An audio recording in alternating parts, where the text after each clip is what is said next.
ನಮಸ್ಕಾರ, ಜಿ ಸಂವಾದ ಕಾರ್ಯಕ್ರಮಕ್ಕೆ ಸ್ವಾಗತ. ನಾನು ದಿವ್ಯಶ್ರೀ. ರಾಜ್ಯದಲ್ಲಿ ಹಲವಾರು ಸಮಸ್ಯೆಗಳಿದ್ದಾವೆ. ಆದರೆ ಮೈಕ್ರೋ ಫೈನಾನ್ಸ್ನ ಹಾವಳಿ ಅನ್ನೋದೇನಿದೆ ಅದು ದೊಡ್ಡ ಮಟ್ಟದಲ್ಲಿ ಸದ್ದನ್ನು ಮಾಡ್ತಾ ಇದೆ.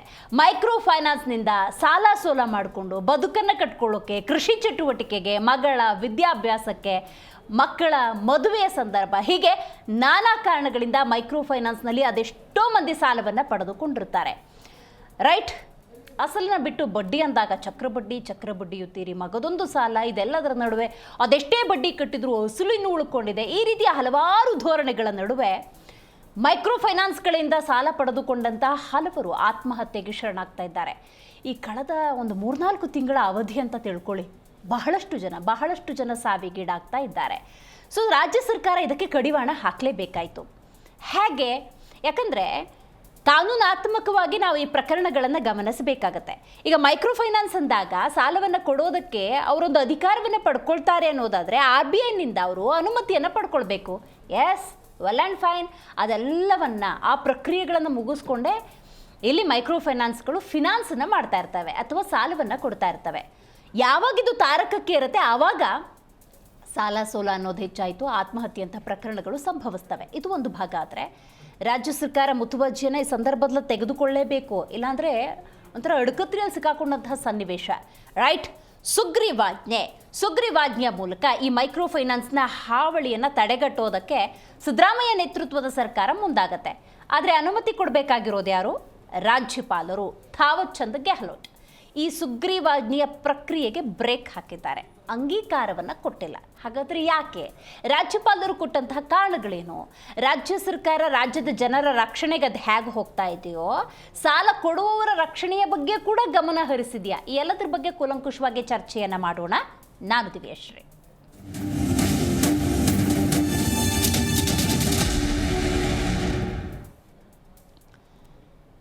ಕಾರಣಗಳು ಹಲವಾರು. ಸಾಲ ತೆಗೆದುಕೊಳ್ಳೋದಕ್ಕೆ ನಾನು ಆಗಲೇ ಉಲ್ಲೇಖ ಮಾಡಿದಾಗೆ ಮಕ್ಕಳ ವಿದ್ಯಾಭ್ಯಾಸ ಅಂತಲೂ, ಸಣ್ಣ ಪುಟ್ಟ ಕೃಷಿ ಚಟುವಟಿಕೆಗಳು, ಬಿತ್ತನೆ, ಬೀಜ, ಗೊಬ್ಬರ, ಹೀಗೆ ನಾನಾ ಕಾರಣಗಳು. ಜೊತೆಗೆ ಹೆಣ್ಮಕ್ಳು ಅಂದಾಗ ಮದುವೆ, ಈ ರೀತಿಯ ಸಂದರ್ಭದಲ್ಲಿ ಹಲವರು ರಾಜ್ಯದಲ್ಲಿ ಸಾಲವನ್ನು ಪಡೆದುಕೊಂಡಿರ್ತಾರೆ. ಕಾರಣಗಳನ್ನು ಹುಡುಕ್ತಾ ಕೂತ್ಕೊಳ್ಳೋಕ್ಕಾಗೋದಿಲ್ಲ. ಆದರೆ ಅಸಲು ತಗೊಂಡಿದ್ದೆಷ್ಟು, ಬಡ್ಡಿ ಎಷ್ಟು ಕಟ್ಟಿದ್ದಾರೆ, ಈ ಮೈಕ್ರೋ ಫೈನಾನ್ಸ್ನವರ ಹಾವಳಿ ಎಷ್ಟಿದೆ, ಈ ಮೈಕ್ರೋ ಫೈನಾನ್ಸ್ನವರು ಸಾಲ ತಗೊಂಡವರನ್ನು ಬದುಕಕ್ಕೆ ಬಿಡ್ತಿದ್ದಾರಾ ಇಲ್ವಾ, ಒತ್ತಡವನ್ನು ಹೆಚ್ಚು ಮಾಡಿದ್ದಾರಾ, ಇದೆಲ್ಲ ಆಯಾಮದಲ್ಲಿ ನಾವು ನೋಡಬೇಕಾಗತ್ತೆ. ಅದಕ್ಕೆ ಸಿಕ್ಕಂತಹ ಉತ್ತರ ಹಾವಳಿ, ಚಿತ್ರಹಿಂಸೆ. ರಾತ್ರಿ 12 ಅನ್ನಲ್ಲ, ಬೆಳಗಿನ ಜಾವ 5 ಅನ್ನಲ್ಲ. ಆ ಮೈಕ್ರೋ ಫೈನಾನ್ಸ್ನಲ್ಲಿ ಕೆಲಸ ಮಾಡುವವರು ಸಾಲ ತೆಗೆದುಕೊಂಡಿರ್ತಾರೆ ನೋಡಿ, ಅವರ ಮನೆಯ ಬಾಗಿಲಿನ ಮುಂದೆಯೇ ಇರ್ತಾರೆ. ಅದೆಷ್ಟೋ ಸಂದರ್ಭದಲ್ಲಿ ಸಾಲ ತೆಗೆದುಕೊಂಡಂಥವರು ತಪ್ಪಿಸ್ಕೊಂಡು ಹೋಗೋದು, ಈ ಫೈನಾನ್ಸ್ನವರು ಅದು ಯಾವಾಗ ಬರ್ತಾರೋ, ನಮ್ಮ ಮರ್ಯಾದೆ ಪ್ರಶ್ನೆ ಏನು, ಈ ರೀತಿ ಹಲವಾರು ಸನ್ನಿವೇಶವನ್ನು ಎದುರಿಸಿದ್ರು. ಅದು ಮುಗಿದ ನಂತರದ ಸಂದರ್ಭದಲ್ಲಿ ಸಾವೇ ನನಗೆ ಇರುವಂಥ ಏಕೈಕ ದಿಕ್ಕು ಅಂತ ಹಲವರು ಸಾವಿಗೀಡಾಗಿದ್ದಾರೆ. ಇಂಥೆಲ್ಲ ಘಟನೆಗಳು ನಡೆಯೋ ಸಂದರ್ಭದಲ್ಲಿ ರಾಜ್ಯದಲ್ಲಿ ಒಂದು ಸರ್ಕಾರ ಅಂತಿರುತ್ತಲ್ಲ, ಅದು ಏನು ಮಾಡುತ್ತೆ ಅನ್ನೋದು ಬಹಳ ಮುಖ್ಯ. ಬಹುದೊಡ್ಡ ನಿರ್ಣಯವನ್ನು ತಗೊಳ್ತಾರೆ. ಎಸ್, ಮೈಕ್ರೋ ಫೈನಾನ್ಸ್ ಹಾವಳಿ ಕರ್ನಾಟಕ ರಾಜ್ಯದಲ್ಲಿ ಹೆಚ್ಚಾಗದೆ ಇದಕ್ಕೆ ಕಡಿವಾಣವನ್ನು ಹಾಕಲೇಬೇಕು ಅನ್ನುವಂತಹ ಒಂದು ದಿಟ್ಟವಾದಂತಹ ನಿರ್ಧಾರ. ಯಾವುದು? ಸುಗ್ರೀವಾಜ್ಞೆ. ಮೈಕ್ರೋ ಫೈನಾನ್ಸ್ ಸುಗ್ರೀವಾಜ್ಞೆಗೆ ಸಿದ್ದರಾಮಯ್ಯ ಸರ್ಕಾರ ಮುಂದಾಗುತ್ತೆ. ರಾಜ್ಯಪಾಲರ ಅನುಮತಿಗೆ ಹೋಗುತ್ತೆ ವಿಚಾರ. ಅಲ್ಲಿ ಈ ಸುಗ್ರೀವಾಜ್ಞೆಗೆ ತಿರಸ್ಕಾರ, ಅಂಗೀಕರಿಸಲಾಗಿಲ್ಲ. ಸೊ ಹಾಗಾಗಿ ಇದು ಮಹತ್ವದ ಬೆಳವಣಿಗೆ ಆಗಿದೆ. ಹಾಗಾದರೆ ರಾಜ್ಯಪಾಲರು ಇಲ್ಲಿ ಕೊಡ್ತಿರುವಂತಹ ಕಾರಣಗಳೇನು? ಇದು ಕೂಡ ಬಹಳ ಮುಖ್ಯ. ನೋಡಿ, ರಾಜ್ಯಪಾಲರು ಹಲವು ಪ್ರಮುಖ ವಿಚಾರಗಳನ್ನು ಉಲ್ಲೇಖ ಮಾಡಿದ್ದಾರೆ. ಅದನ್ನು ಕೂಡ ನಾವು ನೋಡಬೇಕಾಗುತ್ತೆ. ಯಾಕಂದರೆ ಇಲ್ಲಿ 3 ಪ್ರಮುಖ ಅಂಶಗಳಿದ್ದಾವೆ. ನೋಡಿ, ನೋಡ್ತಾ ಹೋಗೋಣ. ಮೈಕ್ರೋ ಫೈನಾನ್ಸ್ ಕಂಪನಿಗಳಿಂದ ಜನರಿಗೆ ಆಗ್ತಿರುವಂಥ ದೌರ್ಜನ್ಯವನ್ನು ತಡೆಗಟ್ಟುವುದಕ್ಕೆ ರಾಜ್ಯ ಸರ್ಕಾರ ಕಳುಹಿಸಿದ್ದ ಸುಗ್ರೀವಾಜ್ಞೆಯನ್ನು ರಾಜ್ಯಪಾಲರಾದಂತಹ ಥಾವರ್ ಚಂದ್ ಗೆಹ್ಲೋಟ್ ಅವರು ತಿರಸ್ಕರಿಸಿದ್ದಾರೆ. ಇದನ್ನು ಸ್ವತಃ ಮುಖ್ಯಮಂತ್ರಿಗಳು ಸ್ಪಷ್ಟಪಡಿಸಿದ್ದಾರೆ. ಹಾಗಾದರೆ ರಾಜ್ಯಪಾಲರ ಕಚೇರಿ ಕೊಟ್ಟಂತಹ ಪ್ರಮುಖ ಅಂಶಗಳು ಯಾವುದು? ಸುಗ್ರೀವಾಜ್ಞೆಯಲ್ಲಿ ಹೇಳಲಾಗಿರುವಂತಹ 10 ವರ್ಷಗಳ ಶಿಕ್ಷೆ ಹಾಗೂ 5 ಲಕ್ಷ ದಂಡ ಅನ್ನೋದೇನಿದೆ ಅದು ವಿಪರೀತವಾಗಿದೆ ಮೈಕ್ರೋ ಫೈನಾನ್ಸ್ನವರಿಗೆ. ಮತ್ತೊಮ್ಮೆ ಹೇಳ್ತಾ ಇದ್ದೀನಿ ನೋಡಿ, ಸುಗ್ರೀವಾಜ್ಞೆಯಲ್ಲಿ ಹೇಳಲಾಗಿರುವಂಥ 10 ವರ್ಷಗಳ ಶಿಕ್ಷೆ, 5 ಲಕ್ಷ ದಂಡ ಅನ್ನೋಂತೇನಿದೆ ಅದು ವಿಪರೀತ ಅನ್ನುವಂಥ ಕಾರಣವನ್ನು ರಾಜ್ಯಪಾಲರ ಕಚೇರಿ ಕೊಟ್ಟಿರುವಂಥದ್ದು. 2ನೇ ಅಂಶ, ಈಗ ಚಾಲ್ತಿಯಲ್ಲಿರುವ ಕಾನೂನನ್ನು ಉಪಯೋಗಿಸಿಕೊಂಡು ಪೊಲೀಸ್ ಇಲಾಖೆ ಪರಿಸ್ಥಿತಿಯನ್ನು ನಿಯಂತ್ರಿಸಬಹುದು. ವೈ ಸುಗ್ರೀವಾಜ್ಞೆ? ಪೊಲೀಸ್ ಇಲಾಖೆ ಸ್ಟ್ರಾಂಗ್ ಆಗಿದೆ. ಹಲವಾರು ಪ್ರಕರಣಗಳಲ್ಲಿ ನಮ್ಮ ರಾಜ್ಯದ ಪೊಲೀಸರಿಗೆ ಏನಾಗಿದೆ ಅಂತ ಪ್ರಶ್ನೆ ಮಾಡ್ತಿರಲ್ಲ, ಅದೇ ಪೊಲೀಸರನ್ನು ಬಳಸಿಕೊಳ್ಳಿ. ಇಲ್ಲಿರುವಂಥ ಪರಿಸ್ಥಿತಿಯನ್ನು ಖಂಡಿತ ನಿಭಾಯಿಸುವಂತಹ ಆ ಒಂದು ಶಕ್ತಿ ಅನ್ನೋದು ನಮ್ಮ ಪೊಲೀಸ್ ಇಲಾಖೆಗಿದೆ ಅನ್ನುವಂಥ ಉತ್ತರವನ್ನು ರಾಜ್ಯಪಾಲರ ಕಚೇರಿ ಕೊಟ್ಟಿದೆ. ಇನ್ನು ಸುಗ್ರೀವಾಜ್ಞೆ ಮೈಕ್ರೋ ಫೈನಾನ್ಸ್ ಕಂಪನಿಗಳ ಮೇಲೆ ಋಣಾತ್ಮಕ ಪರಿಣಾಮವನ್ನು ಬೀರುತ್ತೆ. ಇದು ನಾವು ಗಮನಿಸಬೇಕಾದ ಮತ್ತೊಂದು ಅಂಶ. ಸುಗ್ರೀವಾಜ್ಞೆ ಅನ್ನೋದು ಮೈಕ್ರೋ ಫೈನಾನ್ಸ್ ಕಂಪನಿಗಳ ಮೇಲೆ ನೆಗೆಟಿವ್ ಇಂಪ್ಯಾಕ್ಟನ್ನು ಬೀರಬಹುದು. ಯಾಕಂದರೆ ಸರ್ಕಾರಗಳಿಂದ, ಅದು ರಾಜ್ಯವೇ ಆಗಿರಲಿ ಕೇಂದ್ರವೇ ಆಗಿರಲಿ, ಈಸಿಯಾಗಿ ಸಾಲ ಸಿಕ್ಕೋದೇ ಆಗಿದ್ದರೆ ಯಾಕೆ ಜನಸಾಮಾನ್ಯರು ಮೈಕ್ರೋ ಫೈನಾನ್ಸ್ ಅಂತ ಹೋಗ್ತಾ ಇದ್ರು? ಅಂಥ ಒಂದು ವ್ಯವಸ್ಥೆ ಇಲ್ದಿರೋದ್ರಿಂದಾಗೆ ಮೈಕ್ರೋ ಫೈನಾನ್ಸ್ಗಳು ಹುಟ್ಕೊಂಡಿರೋದು. ಅಫ್ಕೋರ್ಸ್ 30-35 ಅನ್ನೋದು ದೊಡ್ಡ ಪರ್ಸೆಂಟೇ ಆದರೂ ಇಮಿಡಿಯೇಟಾಗಿ ತತ್ಕ್ಷಣದಲ್ಲಿ ತುರ್ತಾಗಿ ಕೊಡುವಂಥದ್ದು ಇದೇ ಮೈಕ್ರೋ ಫೈನಾನ್ಸ್ಗಳು. ಅವುಗಳ ಈ ಒಂದು ಹಾವಳಿಗೆ ಕಡಿವಾಣ ಹಾಕೋದಕ್ಕೆ ಹೊರಟು ಈ ಸುಗ್ರೀವಾಜ್ಞೆಯ ಮೂಲಕ ಈ ಮೈಕ್ರೋ ಫೈನಾನ್ಸ್ಗಳ ಮೇಲೆ ನೆಗೆಟಿವ್ ಇಂಪ್ಯಾಕ್ಟನ್ನು ಬೀರಬಹುದು. ಇದರಿಂದ ಯಾರಿಗೆ ತೊಂದರೆ ಆಗುತ್ತೆ ಅಂತ ಅಗೇನ್ ನಾವು ನೋಡೋದಾದರೆ, ಸಾಲ ಪಡ್ಕೊಳ್ತಾರೆ ನೋಡಿ ಬಡವರ್ಗ ಅಂತಿರುತ್ತಲ್ಲ, ಅವ್ರ ಮೇಲೆ ಇದು ನೆಗೆಟಿವ್ ಇಂಪ್ಯಾಕ್ಟ್ ಬೀರಬಹುದು ಅಂತ ರಾಜ್ಯಪಾಲರು ಈ ಮೂಲಕ ಸ್ಪಷ್ಟಪಡಿಸಿದ್ದಾರೆ. 3 ಸಕಾರಣಗಳನ್ನು ಕೊಟ್ಟಿದ್ದಾರೆ. ಇದಕ್ಕೆ ಕರ್ನಾಟಕ ಕಾಂಗ್ರೆಸ್ ಏನು ಹೇಳುತ್ತೆ ಅನ್ನೋದು ಬಹಳ ಮುಖ್ಯ. ರೈಟ್, ಈ ಬಗ್ಗೆ ಮಾತಾಡಲಿಕ್ಕೆ ಮೊದಲನೇದಾಗಿ ನಮ್ಮ ಕಾರ್ಯಕ್ರಮದಲ್ಲಿ ಕಾಂಗ್ರೆಸ್ ವಕ್ತಾರರಾಗಿರುವಂಥ ಕುಮಾರ್ ಅವರಿದ್ದಾರೆ. ನಮಸ್ಕಾರ ಕುಮಾರ್ ಅವರಿಗೆ. ಏನು AP ವಕ್ತಾರರಾಗಿರುವಂಥ ಇರ್ಷಾದ್ ಪಾಷಾ ಅವರಿದ್ದಾರೆ. ನಮಸ್ಕಾರ. ಸೊ ನಾನಾಗಲೇ ಹೇಳಿದಂತೆ ಏನು ಮತ್ತೊಬ್ಬ ಅತಿಥಿ ನಮ್ಮ ಕಾರ್ಯಕ್ರಮದಲ್ಲಿ ಜಾಯ್ನ್ ಆಗಿದ್ದಾರೆ. BJP ವಕ್ತಾರರಾಗಿರುವಂತಹ ಮೋಹನ್ ವಿಶ್ವಕುಮಾರ್ ಅವರು ಝೂಮ್ನಿಂದ ಕನೆಕ್ಟ್ ಆಗಿದ್ದಾರೆ. ನಮಸ್ಕಾರ ಮೋಹನ್ ಅವ್ರಿಗೆ. ನಮಸ್ಕಾರ. ಮಾತಾಡ್ತೀನಿ, ಹಾಗೆ ಸಂಪರ್ಕದಲ್ಲಿರಿ ಮೋಹನ್ ಅವರೇ. ರೈಟ್, ಕುಮಾರ್ ಅವರೇ, ರಾಜ್ಯದ ಕಳೆದ 3-4 ತಿಂಗಳಿನಿಂದ ಮೈಕ್ರೋ ಫೈನಾನ್ಸ್ ಹಾವಳಿ ಅನ್ನೋದು ಹೆಚ್ಚಾಗಿದೆ. ಅದು ಎಷ್ಟರ ಮಟ್ಟಿಗೆ ಹೆಚ್ಚಾಗಿದೆ ಅನ್ನೋದನ್ನು ನೀವು ಸುದ್ದಿಯಲ್ಲೇ ಗಮನಿಸಿರ್ತೀರಿ. ಎಷ್ಟೋ ಜನ ಆತ್ಮಹತ್ಯೆಗೆ ಶರಣಾಗ್ತಾರೆ. ಬಟ್ ಕಾರಣಗಳನ್ನು ನಾವು ನೋಡ್ತಾ ಹೋಗೋದಾದರೆ ಮಕ್ಕಳ ವಿದ್ಯಾಭ್ಯಾಸವು, ಕೃಷಿ ಚಟುವಟಿಕೆಯು, ಮಗಳು ಮದುವೆ ಮಾಡಬೇಕು, ತತ್ಕ್ಷಣಕ್ಕೆ ದುಡ್ಡು ಬೇಕು, ಈ ರೀತಿ ಹಲವಾರು ಕಾರಣಗಳು. ಆದರೆ ಬಡ್ಡಿ ವಿಪರೀತ ಇದ್ದರೂ ಕೂಡ ಸಾಲ ತೊಗೊಂಡ್ಬಿಟ್ಟಿದ್ದಾರೆ. ಬಟ್ ಈಗ ಮೈಕ್ರೋ ಫೈನಾನ್ಸ್ ಹಾವಳಿ ವಿಪರೀತ ಆಗಿದೆ. ಸರಿಯಾದ ಸಮಯಕ್ಕೆ ಸರ್ಕಾರ ನಮ್ಮ ಕೈ ಹಿಡಿಯುತ್ತೆ, ನಮ್ಮ ಜನಪ್ರತಿನಿಧಿಗಳು ನಮ್ಮ ರಕ್ಷಣೆ ಮಾಡ್ತಾರೆ ಅನ್ನುವಂತಹ ಆ ವಿಶ್ವಾಸಕ್ಕೆ ಸುಗ್ರೀವಾಜ್ಞೆ ಅನ್ನೋದೊಂದು ಅಸ್ತ್ರ ಆಗಿತ್ತು. ಈಗ ಅದು ರಾಜ್ಯಪಾಲರು ಅದಕ್ಕೆ ಅಂಗೀಕರಿಸಿಲ್ಲ ಮತ್ತು ಸಕಾರಣಗಳನ್ನು ಕೊಟ್ಟಿದ್ದಾರೆ. ನಿಮ್ಮ ರಿಯಾಕ್ಷನ್ ಏನು? ಇದು ನಾವು ಯಾವತ್ತೂ ಕೂಡ ಕಾಂಗ್ರೆಸ್ ಪಕ್ಷ ಮತ್ತು ಸರ್ಕಾರ ಜನಸಾಮಾನ್ಯರ ಜೊತೆಗೆ ಅವರ ದುಃಖ ದುಮ್ಮಾನಗಳ ಜೊತೆಗೆ ಇರುವಂತಹ ಮನಸ್ಥಿತಿಯವರು. ನಾವು ಜನರಿಗೆ ತೊಂದರೆ ಆಗ್ತಿದೆ ಅಂತ ಅಂದಿಸಿದಾಗ ಮತ್ತು ಹಲವಾರು ಸಾವುಗಳು ಇದರಿಂದ ಸಂಭವಿಸಿದೆ ಅನ್ನಿಸ್ದಾಗ ಸರ್ಕಾರ ಸಕಾರಾತ್ಮಕವಾಗಿ ಸ್ಪಂದಿಸಿ ತತ್ಕ್ಷಣವೇ ರಿಯಾಕ್ಟ್ ಆಗಿ, ಇಲ್ಲ ಇದು ತಹಬದಿಗೆ ತರಬೇಕು, ಇದಕ್ಕೊಂದು ನಿಯಂತ್ರಣ ಮಾಡಬೇಕು ಮತ್ತು ಇದಕ್ಕೊಂದು ಲಕ್ಷ್ಮಣ ರೇಖೆ ಹಾಕಬೇಕು. ಇಲ್ಲದಿದ್ದರೆ ಇದು ಒಂಥರ ಏನು ಇದ್ರ ಕೊಡೆಗಳ ಥರ ಎದ್ದು ನಿಲ್ತಾ ಇದ್ದಾವೆ. ಹಳ್ಳಿಗಳಲ್ಲೂ ಮನೆಗಳನ್ನು ಆಪೋಷಣೆ ತಗೋತಾ ಇದೆ ಈ ಮೈಕ್ರೋ ಫೈನಾನ್ಸ್. ಯಾವತ್ತಿಂದ? ಈ ಕೋವಿಡ್ ನಂತರದ ದಿನಗಳಲ್ಲಿ ಅದರ ಹಾವಳಿ ಬಹಳ ಆಗೋಯ್ತು. ಜನರಿಗೆ ತೊಂದರೆ ಆಯಿತು, ಬಹಳ ತೊಂದರೆ ಆಯಿತು. ಕೇಂದ್ರ ಸರ್ಕಾರ, ರಾಜ್ಯ ಸರ್ಕಾರ ಏನು ಸಹಕಾರ ಕೊಡ್ತೋ ಬಿಡ್ತೋ ಅದು ಬೇರೆ ವಿಷಯ. ನಾವು ಅದೇನೋ ಆತ್ಮ ಬರ್ಬರ 2000 ಅಂತ ಹೇಳಿದ್ವಿ. ಜನರನ್ನು ಇವತ್ತವರೆಗೂ ಅವ್ರನ್ನ ಆರ್ಥಿಕ ಪರಿಸ್ಥಿತಿಯನ್ನು ಮೇಲಕ್ಕೆ ತರೋಕ್ಕಾಗಲಿಲ್ಲ. GDP ಪ್ರತಿದಿನ ತಳಕ್ಕೆ ಹೋಗ್ತಲೇ ಇದೆ. ಡಾಲರ್ ಬೆಲೆ ಮೇಲಕ್ಕೆ ಹೋಗ್ತಲೇ ಇದೆ. ಅಮೇರಿಕಾದಿಂದ ನಮ್ಮ ಜನರನ್ನ, ಅದು ಗುಜರಾತಿಗಳನ್ನ ಏನು ಒಳನುಸುಳುಕೋರಿದ್ದಾರೆ ಗುಜರಾತಿಗಳು, ಅವ್ರನ್ನೆಲ್ಲ ಅಮೇರಿಕಾದವರು ಅವ್ರ ಫ್ಲೈಟಿಂದ ತಗೊಂಬಂದು ಬೆಂಗಳೂರಿಗೆ ಅದು ಇಂಡಿಯಾಗೆ ಒತ್ತಾಗ್ತಾ ಇದ್ದಾರೆ. ಈಗ ಅವ್ರಿಗೂ ನೋಡ್ಕೋಬೇಕು ಈ ದೇಶ. ನಾನು ಈ ಫೈನಾನ್ಸಿಂದ ಅಲ್ಲಿ ಕೊಟ್ಟೋದೆ. ಅವ್ರನ್ನ ನೋಡ್ಕೋಬೇಕು. ಅವ್ರು 7 ಲಕ್ಷ ಜನಕ್ಕಿಂತ ಹೆಚ್ಚು ಜನ ಇದ್ದಾರೆ ಅಲ್ಲಿ ಆ ದೇಶದಲ್ಲಿ. ಅವ್ರನ್ನೆಲ್ಲ ಹೊರಗಾಗ್ತೀವಿ ಅಂತ ಟ್ರಂಪ್ ಸಾಹೇಬರು, ಮೋದಿ ಅವರ 56 ಇಂಚೆ ಫ್ರೆಂಡು ಟ್ರಂಪ್ ಅವರು ಅಲ್ಲ, ಅದು ಫೈನಾನ್ಸ್ಗೆ ಬರ್ತದೆ. ಅದು ಕೊನೆಗೆ ಅಲ್ಲಿಗೆ ಭಾರತ ದೇಶಕ್ಕೆ ಬಂದು ಮುಟ್ಟೋದು. ಅವ್ರು ಬರ್ತಾರೆ, ಇಲ್ಲಿ ಉದ್ಯೋಗ ಕೊಡಿ ಅಂತಾರೆ, ಮತ್ತೆ ನಮ್ಗೆ ಆರ್ಥಿಕ ಪರಿಸ್ಥಿತಿ ಸುಧಾರಿಸಲಿ, ನಮ್ಗೇನಾದ್ರು ಮಾಡಿ ಅಂತಾರೆ. ಅದಾಗಲ್ಲ ಇದ್ದಾಗ ಅವರು ಕೂಡ ಮೈಕ್ರೋ ಫೈನಾನ್ಸ್ ಸಮಸ್ಯೆ ಇದೆ ಅಲ್ಲ, ಅದೇ ಥರದ್ದು ಅವರು ಒಳಗಾಗ್ತಾರೆ. ಅಲ್ಲಿ ಸಾವ ಬಿಡಿ. ಅವ್ರು ಬೇರೆಯವ್ರು ಏನಲ್ಲ, ಅಮೆರಿಕದವರು, ಯುರೋಪ್ ಅವರಲ್ಲ, ಭಾರತದವರು ಬರ್ತಾರೆ ಬಿಡಿ. ವಿಷಯಕ್ಕೆ ಬನ್ನಿ. ಸಂತೋಷ. ಆದರೆ ನೀವು ಉದ್ಯೋಗ ಸೃಷ್ಟಿಯನ್ನ ಮಾಡದೇ ಇದ್ದಿದ್ದು ಇದೆಲ್ಲದಕ್ಕೂ ಬಹಳ ದೊಡ್ಡ ಕಾರಣ ಆಗಿದೆ. ಉದ್ಯೋಗ ಜೊತೆಗೆ ಆರ್ಥಿಕ ಪರಿಸ್ಥಿತಿ, ತಲಾದಾಯವನ್ನು ಜಾಸ್ತಿ ಮಾಡೋದಕ್ಕೆ ನಿಮ್ಮ ಕೈಯಲ್ಲಿ 11 ವರ್ಷಗಳಿಂದ ಸಾಧ್ಯನೇ ಆಗಲಿಲ್ಲ. ಅದು ಪರಿಪೂರ್ಣವಾಗಿ ನೆಲ ಕಚ್ಚೋಗಿದೆ. ಜನರನ್ನು ಯಾವ ರೀತಿ ದೋಸ್ತಿದ್ದಾರೆ ಅಂದರೆ ಈ ದೋಪಡಿ ದೊಂಗಲು ಅಂತ ತೆಲುಗಲ್ಲಿ ಒಂದು ಮಾತಿತ್ತು. ಆ ತೆಲುಗಿನ ಆಂಧ್ರದಲ್ಲಿ ಈ ಪದ ಬಳಸ್ತಾರೆ. ಆ ದೋಪಿಡಿ ದೊಂಗಲು ಅಂತ ಯಾರಾದರೂ ಇದ್ದರೆ ಈ ಕೇಂದ್ರದ BJP ಸರ್ಕಾರ ಕೇಳ್ಬೋದು.